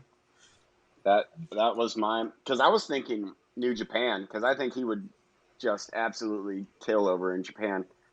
But then the Charlotte, so I'm going to say AEW as well. I don't think he'll go to Impact. I think AEW is where. Yeah, I think so too. And I think I'm hoping he goes AEW because that's the competitor. But I can see him doing a kind of a little tour, a little AAA tour, a little New Japan. Maybe a little Ring of Honor. They're looking for a kind of shot in the arm. That would do it, especially for Ring of Honor. That would actually be a great Ring of Honor. Just be a little independent contractor. And Ring of Honor is a little more. They let the wrestlers wrestle and the talkers talk. You know what I mean? Yep. There, so I think he would probably flourish a little more. But I don't know, man. Like I feel like he would fit perfectly in Los Ingobernables, man. So with Naito and those guys, I don't know. I feel like he would fit into there. So so we'll see. And Andrade, he's got a pro wrestling tees store. He dropped like 4 new shirts yesterday. So episode 4, 40 shirts. So he's so I guess we'll probably know here soon. The rumor that we talked about was that he didn't have a 90-day no compete, but but if he didn't have that, I kind of feel like we might have already seen him, unless he's waiting for something big or like Lex Luger. Yeah. we'll see. So, all right, guys. Now we're going to head up to. We're going to run down the Mania card here real quick, but we're going to take a quick little 1 minute break here, and I'm going to let you guys look at our Mania picks, and and then we'll come right back and talk about Mania real quick, and we'll talk about what's going on. So, be right back.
All right, here we're coming back live here shortly. We'll wait on AJ to come back. So, hope you guys got a good little look at the rundown for the Mania card. So, what we're doing here is, as the list you just seen, we all picked the winners of who we thought was going to be the winner of each match. So, I come up. There's 21 matches.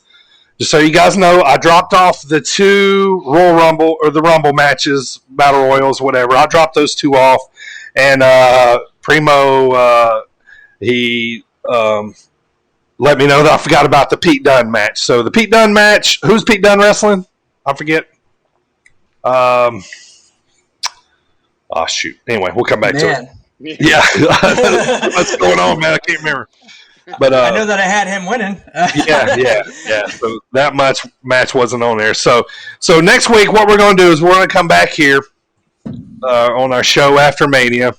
Whoever got the most matches right is going to be our pay-per-view King champion. Now, I have a trophy for that winner. I'm going to unveil next week to whoever ends up winning. So stay tuned for that next week. So we're going to do this for all the big 4 pay-per-views. So whoever wins this trophy will hold it until what's the next one? Survivor or SummerSlam? SummerSlam. Yeah. So you'll hold this until SummerSlam. So we're going to put this little trophy is going to be on the line every time we have a big 4. So whoever wins this one will take it all the way to SummerSlam. So anyway, we're just going to run through the matches here and just kind of talk about these here a little bit. So I'll also, too, guys, I want to tell you, out of 21 matches that we all picked, okay, only 3 matches did we all pick the same. Really? Oh, wow. I figured it'd be more than that. Only 3 matches we all picked the same, and as we go through those, I'll tell you those. I'm gonna give you a few little excerpts. I'm not gonna tell you who picked what every match because I kind of want it to be a surprise when we get there. So, all right, so let's start off with NXT here going tonight. Io and Raquel. AJ, what do you think happens? I think it's going to be, like you said earlier, a little David versus Goliath action going on. Yep. And I won't say who I think is going over because we want to save it. So okay. I think it's going to be a good match. Not bad. Okay. All right. Primo, Walter versus Ciampa. This is one of the ones we all picked. We all picked the same way. So we all took Walter. So why Walter? Yeah. So Walter is a dominating force, and they're not going to have him lose anytime soon. Also, why would you give Ciampa the UK NXT Championship?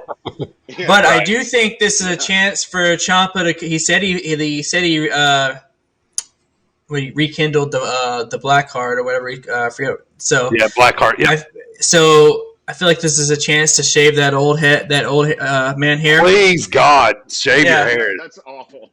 Yeah, so I hope he comes out bald like he's supposed to be. Yeah. All right. But it'll be a solid match. But yeah, I think Walter's too dominant, and he's going to stay that way. All right. Next match, MSK. Pause. Anybody find out what MSK means yet? AJ, do you know? I have no idea. Me neither. Okay. I was trying to be like you and not look it up because we talked about this, and I wanted to find it out organically.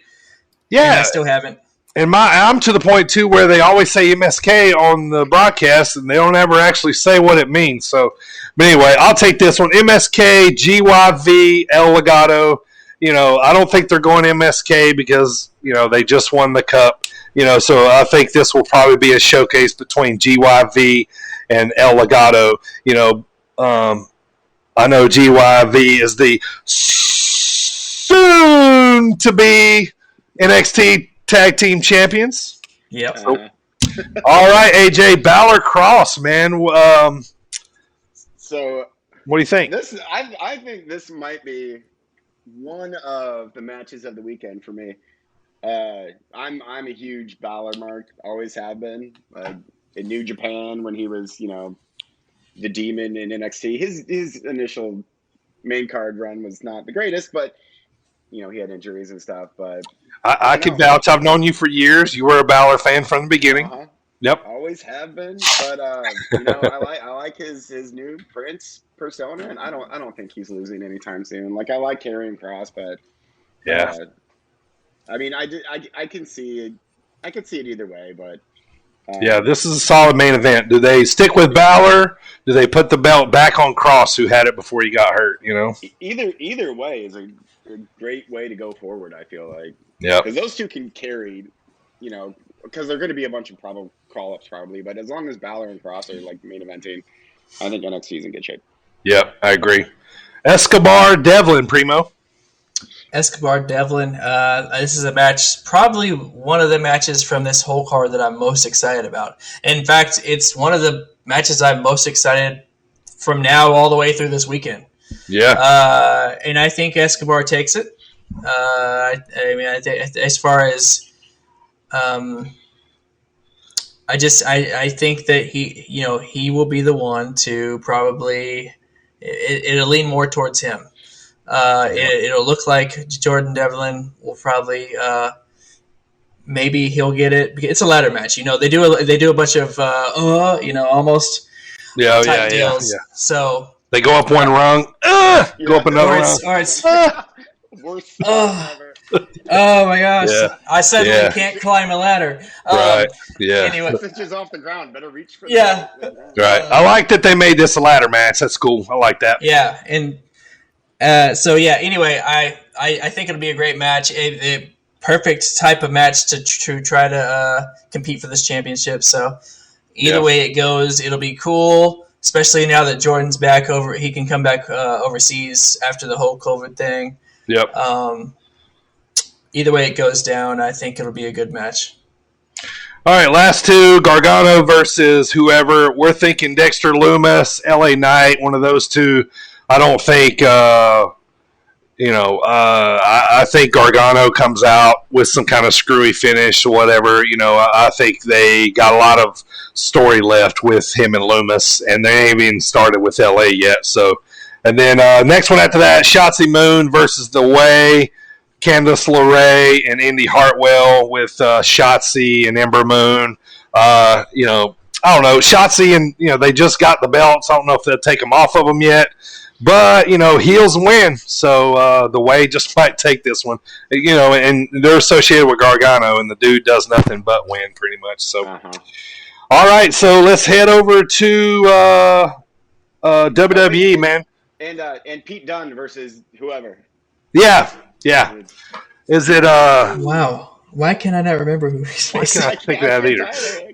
Somebody Google that. I wrote it down on that spreadsheet, and I can't remember it.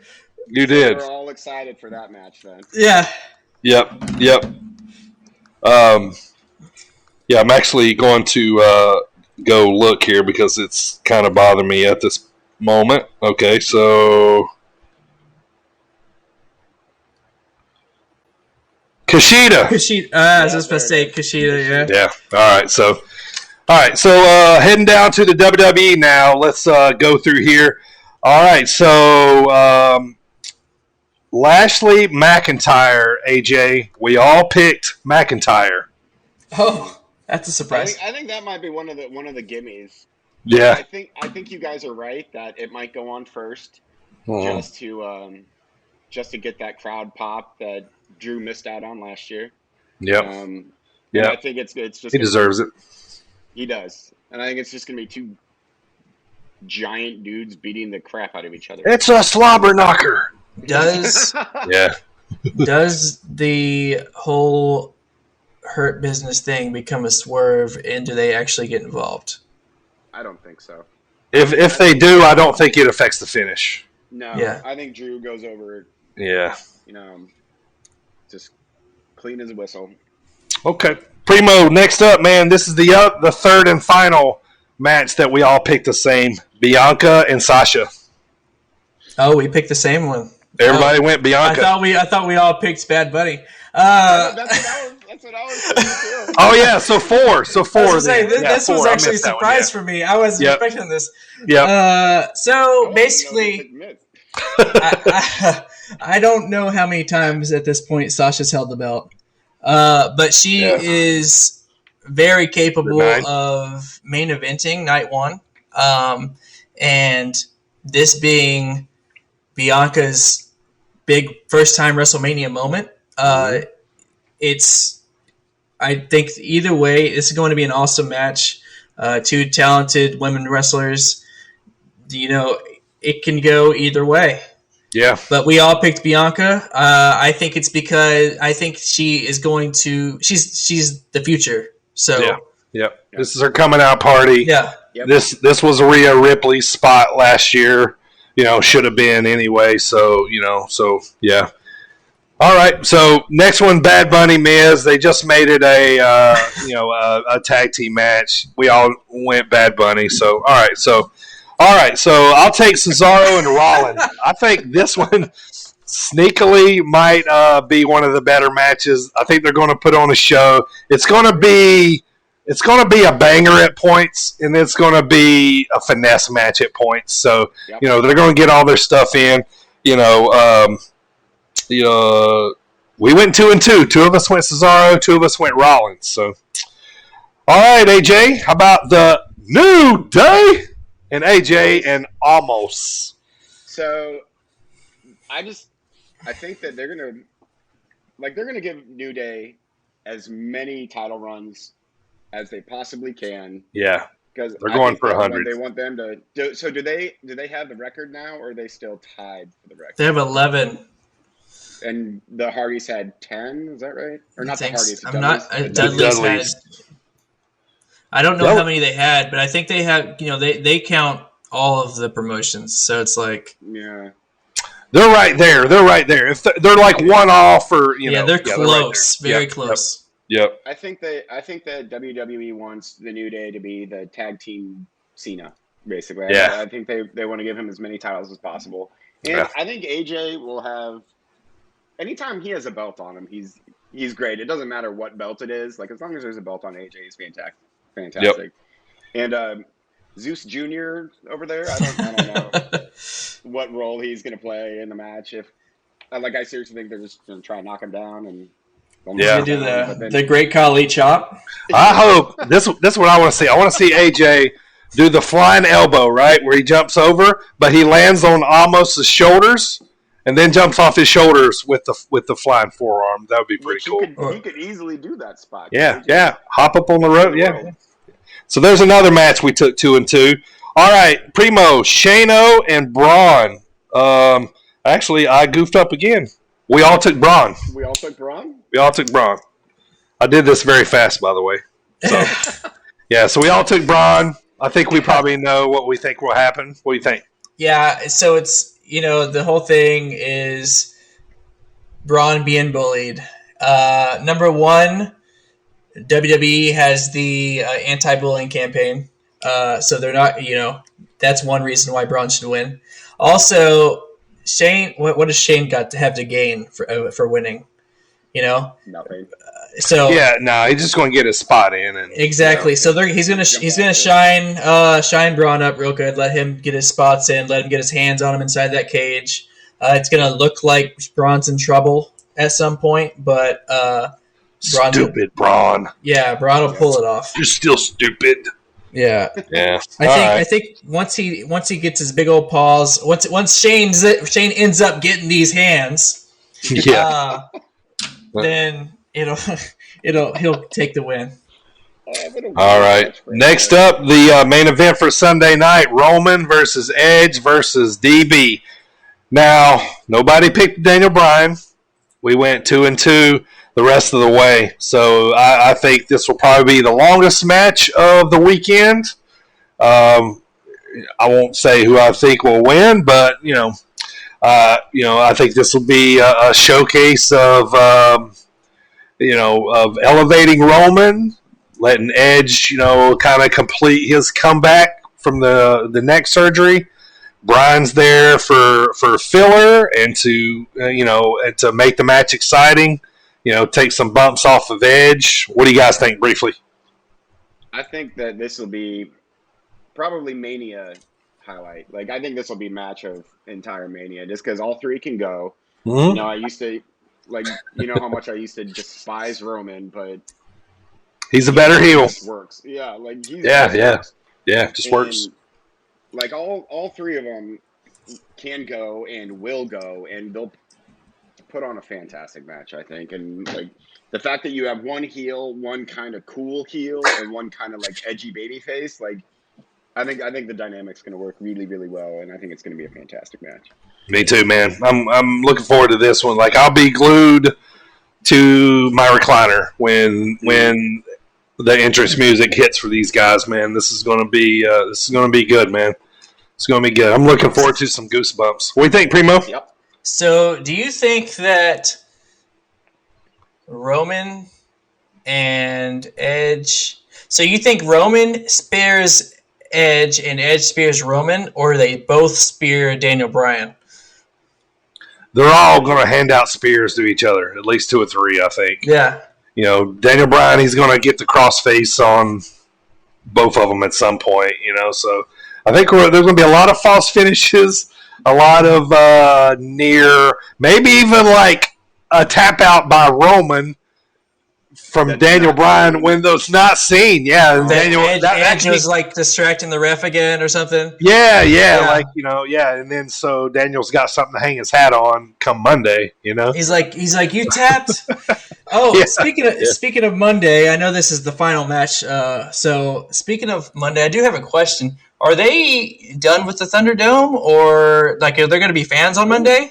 Yeah, I was also wondering that. Are they?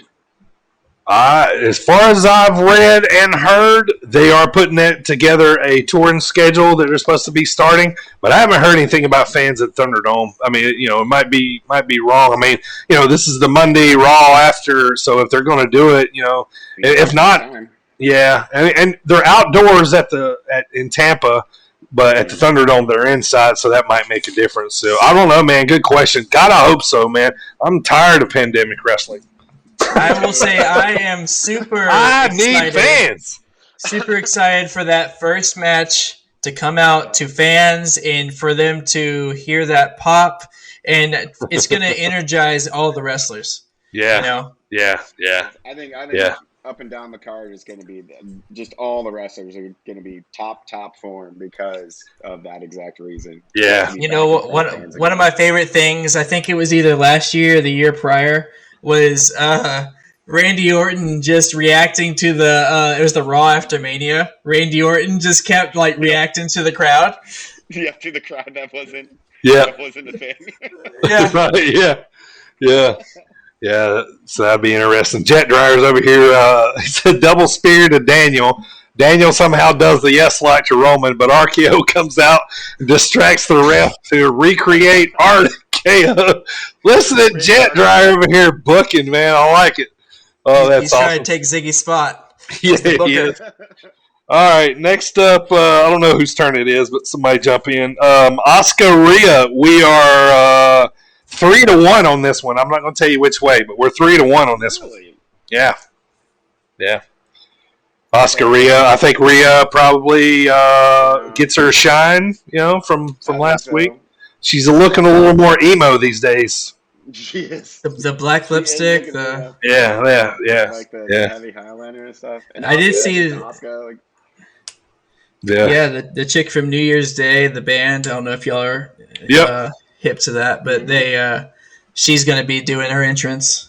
Nice. Mm-hmm. Live. That'll be really cool, actually. Yeah, that'd be sick. I'm a fan of that, so that would be cool. Actually, go ahead.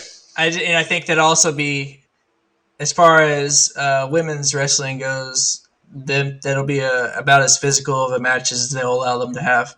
Yeah. I think they're gonna beat lumps out of each other. Mm-hmm. Yeah, I think you're right too. Which I love Asuka. Like, anything Asuka, I'm great. Yeah, me too. All right, guys. RKO Fiend, where we went 2-2 on this one. Little toss up. Really? Yeah. Any guesses? Surprises me a bit. Yeah. I went. I mean, I'm not going to say what I went with, but I'll say that I think that it's just time for this to be over. Yep. Definitively over. Yeah. So let's see if they definitively put it over. So. All right, so Big E, Apollo, we went 3-1 on this one, so not everybody's convinced one way or the other. Does Big E lose this early? Is this the start of the build, or do they put the belt on Apollo and maybe start pushing Big E to a title run or something? I don't know. This one was kind of a toss-up for me because I can see them wanting to keep it with Big E for a while, but at the same time because Apollo, like, heel Apollo works better than smiley doofus babyface Apollo. Yep. But it's still Apollo Crews. Like, you can make him as much of a heel as you want to. He's still Apollo Crews, and so I don't. Okay, honestly, I don't want to see him get a Mania moment. Like, if Shinsuke's never had a true Mania moment, then why should Apollo Crews get a? Yeah. Because they gave him an accent. He's the Nigerian warrior now, or something, isn't he? Yeah. He did the reverse Kofi Kingston. He did. Yeah, he did. Yeah, sure did. All right. Kofi's like, wait, I'm from Massachusetts. I don't even talk to you.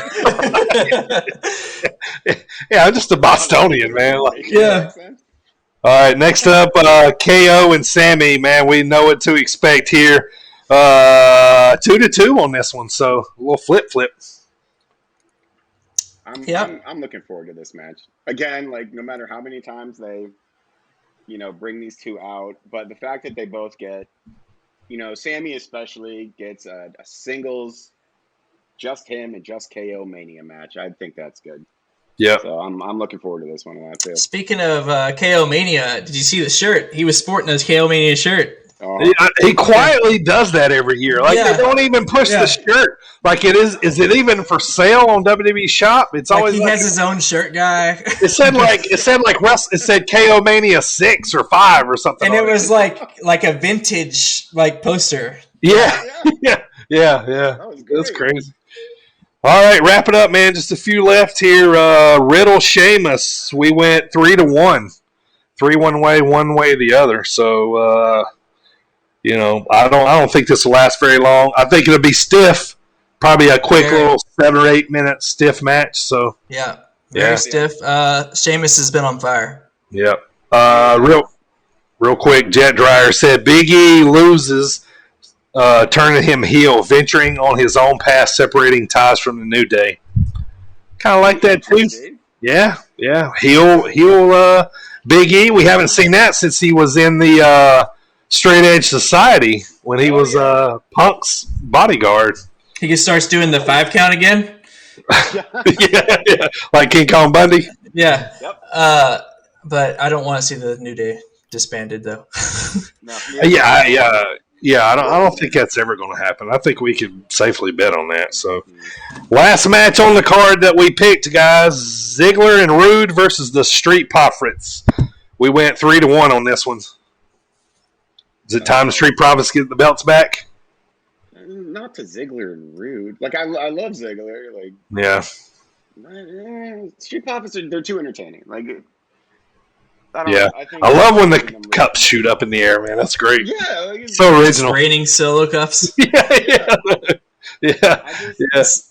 I like when Dawkins does the angel. He gets in it. We want the smoke. Yeah. All right, so that's the 21 matches. You got anything on that, Primo? No, I there was a lot more matches than I recall there being. Yeah. There was also 4 nights worth of entertainment. So yeah. And I think that I'm still most excited about WrestleMania Night 2. And I am just as excited for Stand and Deliver as I am WrestleMania. Me too. Yeah. And it seems like the NXT guys steal the show or steal the weekend from the main event or the main card every single time there's a Big Four pay-per-view. Sure. I don't think this is going to be any different. Sure. I'll agree with you. Point in story here. Me and Ziggy went to Survivor Series last year or the year before last, and as good as that was, the whole Roman, Keith Lee, face off, the Survivor Series, like that whole Survivor Series, like it was good.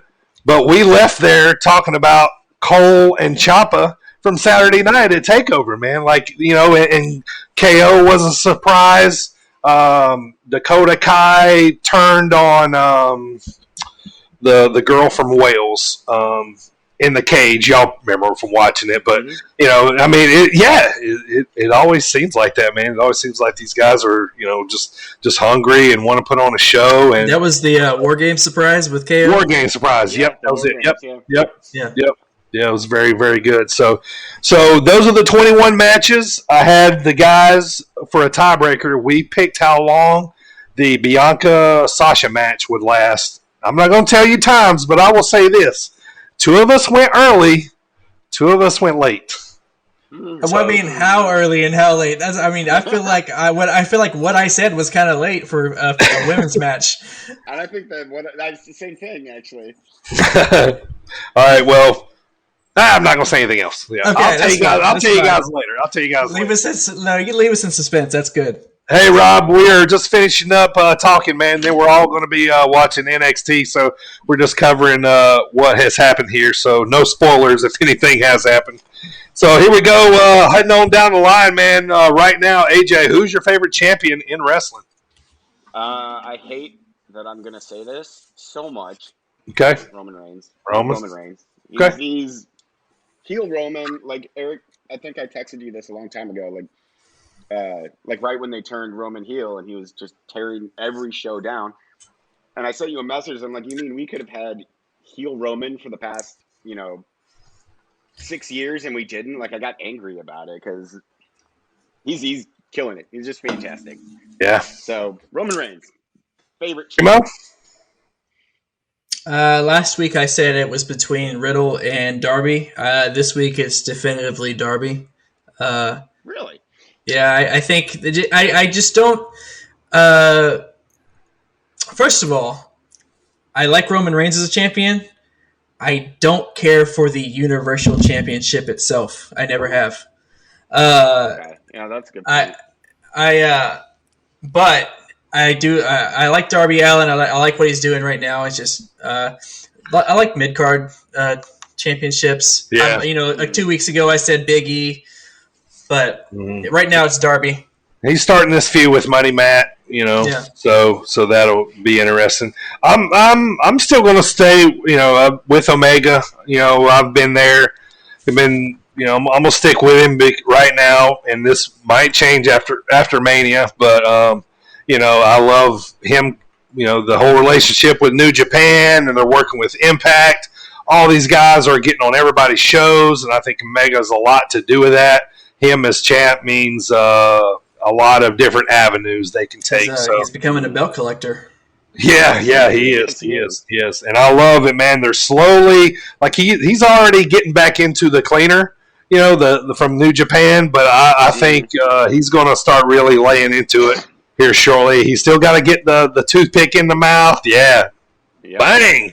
It's a knockoff of the Terminator, but it's the cleaner. So yeah, so I'm gonna stick with him. So. All right, guys, we're getting close to the end of the show here, man. Let's talk about what we like about wrestling right now and what we don't. Primo. We've mentioned this a few times over the past couple of weeks. I am super excited about fans live in attendance, WrestleMania. Yeah. It's that time of year. I'm also just happy about WrestleMania season. Everything in wrestling right now is exciting. Yeah, this is our week, man. This is our week. Exactly. So that's my thumbs up is the excitement of WrestleMania season and the getting to experience live fans again. Absolutely. Totally agree. AJ? I'm actually going to 100% agree because you go back to like Mania season last year and there was no Mania season last year. Yeah. So sad. It's like, yeah, it really was. And it was like in Mania last year, it was a good show, but it didn't have any impact whatsoever. But this year, the fans are back and it seems that like there's more excitement surrounding this Mania season than there has been in years. Yeah. And so I'm super, super excited about that. Yeah. And, I'm good. I don't know, like it's just going to be just nice. It'll be nice to be a wrestling fan again and have, crowd pops and yeah.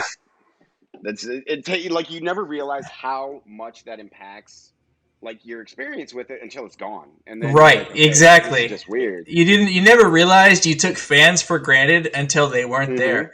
And then I was just like, whoa, this is kind of absurd. Yeah. And I remember watching Mania last year, and that was kind of the beginning of my somberness about pandemic wrestling. It was just awful, man. Like, they've adapted since then. They got the TVs or the screens with fans out there, and so you can see like people pick their nose and stuff on TV, but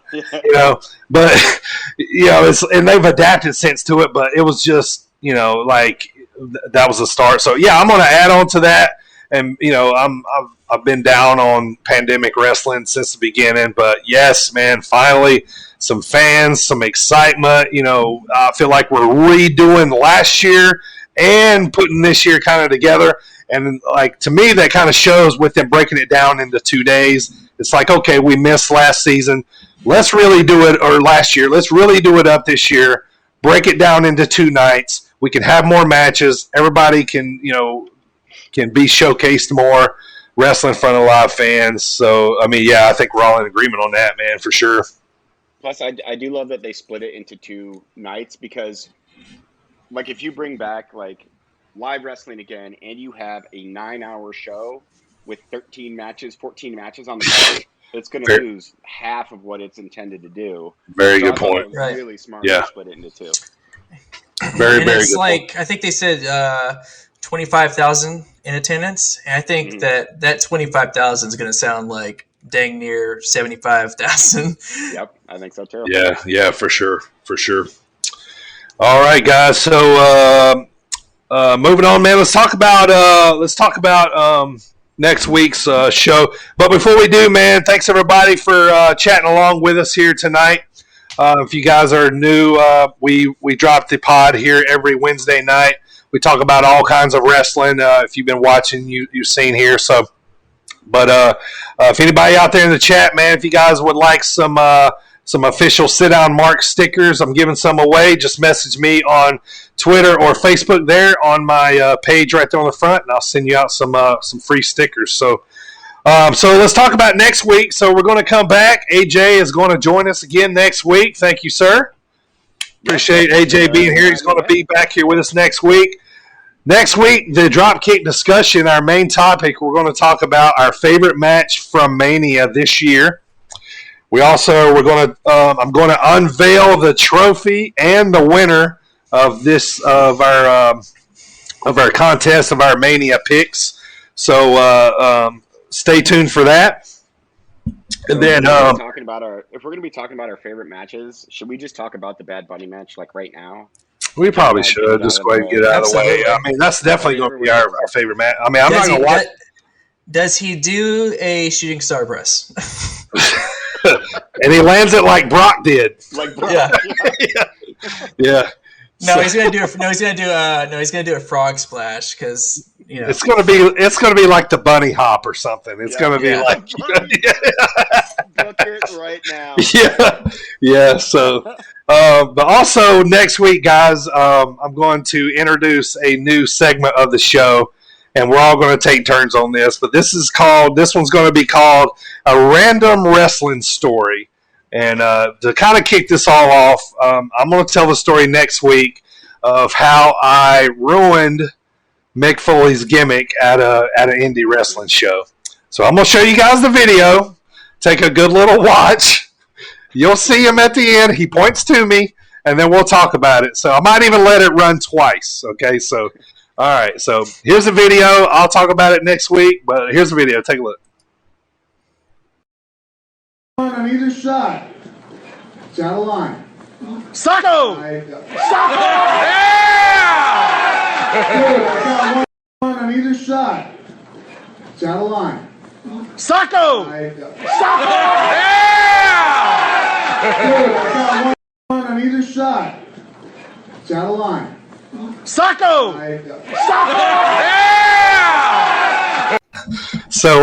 So yeah, full. I can't wait to tell this story. I'm such an idiot sometimes, man. God. Yeah. So anyway, come back next week. Let me tell this story, man. Like sometimes things just pop out of my mouth when I shouldn't. So anyway, that was the video. Hope you guys enjoyed that. I'll run it back next week and explain it to you. But that's amazing. Yeah, so we're going to run that next. Oh, I got plenty more. Ziggy's phone is full of videos of it's a video archive of Dirty just doing crazy stuff. Dumb stuff, man. I'm so glad that he's I'm so glad he saved all this. So, but anyway, guys, we're going to I'm going to get with Primo here soon. We're going to do a watch along here one day. Maybe watch something old wrestling that Primo's never seen before. Maybe AJ will even join us, and we'll talk about what's happening here or what's going on with maybe like an old ECW show or something like that. But so that we got that coming up. Also, too, Dark Side of the Ring, a new series. Well, not a new series, but it's a series that's going to be showing. It's going to be coming back on here soon. It's like a documentary into some of the dirtier stories in wrestling. They talked about of course Chris Candido, Chris Benoit, Macho Man and Elizabeth, stuff like that. So they're going to be starting that back up. So we'll talk about that too. And then April 18th on A&E, there's going to be an 8-part series about it's a biography about wrestlers. I think the first one is Stone Cold. Shawn Michaels is in there, so they'll tell some wrestling stories. So I'm all in on that, man. So we'll be talking about that coming up. So yeah, next week, man, we're going to find out who got the most Mania picks right here, and we'll give away that trophy. We'll talk about everything that happened at Mania. AJ, thank you, sir, for being here with us today. Thank you for having me. Yeah, thank you to Rowdy. Cheers. That's going to do it here for us tonight on the Sit Down Marks pod here. We'll see you guys next Wednesday, man. Happy Mania week. Enjoy yourselves. Love all the wrestling. Take it all in. Wrestling is back. We're going to have fans in the stands. It's going to be great. It's going to be looking forward to it. I can't wait till I win my trophy next week when I go 21-0. I was already posing earlier. I was thinking, how am I going to wear it? Like, am I going to pull the ribbon?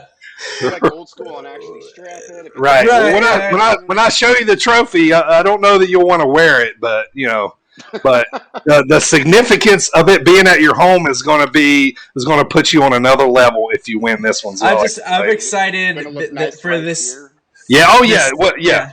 the same time next week is going to be exciting. So yeah, it's going to be a conversation piece. All your friends and family are going to come into your home, and that's the first thing they're going to notice and ask you, like, where did you win that? So, but anyway, guys, thank y'all for tuning in. I'm the Dirty Bird. That guy down there, that's AJ. That guy over there is Primo. Hopefully, we'll have Ziggy back with us next week for the post show. If he don't show up, he's not eligible to win. That's all I got to say. No, we miss Ziggy. He'll be back. Once again, guys, thank you. This is Sit Down Marks. We'll be back next Wednesday. Happy Mania Week.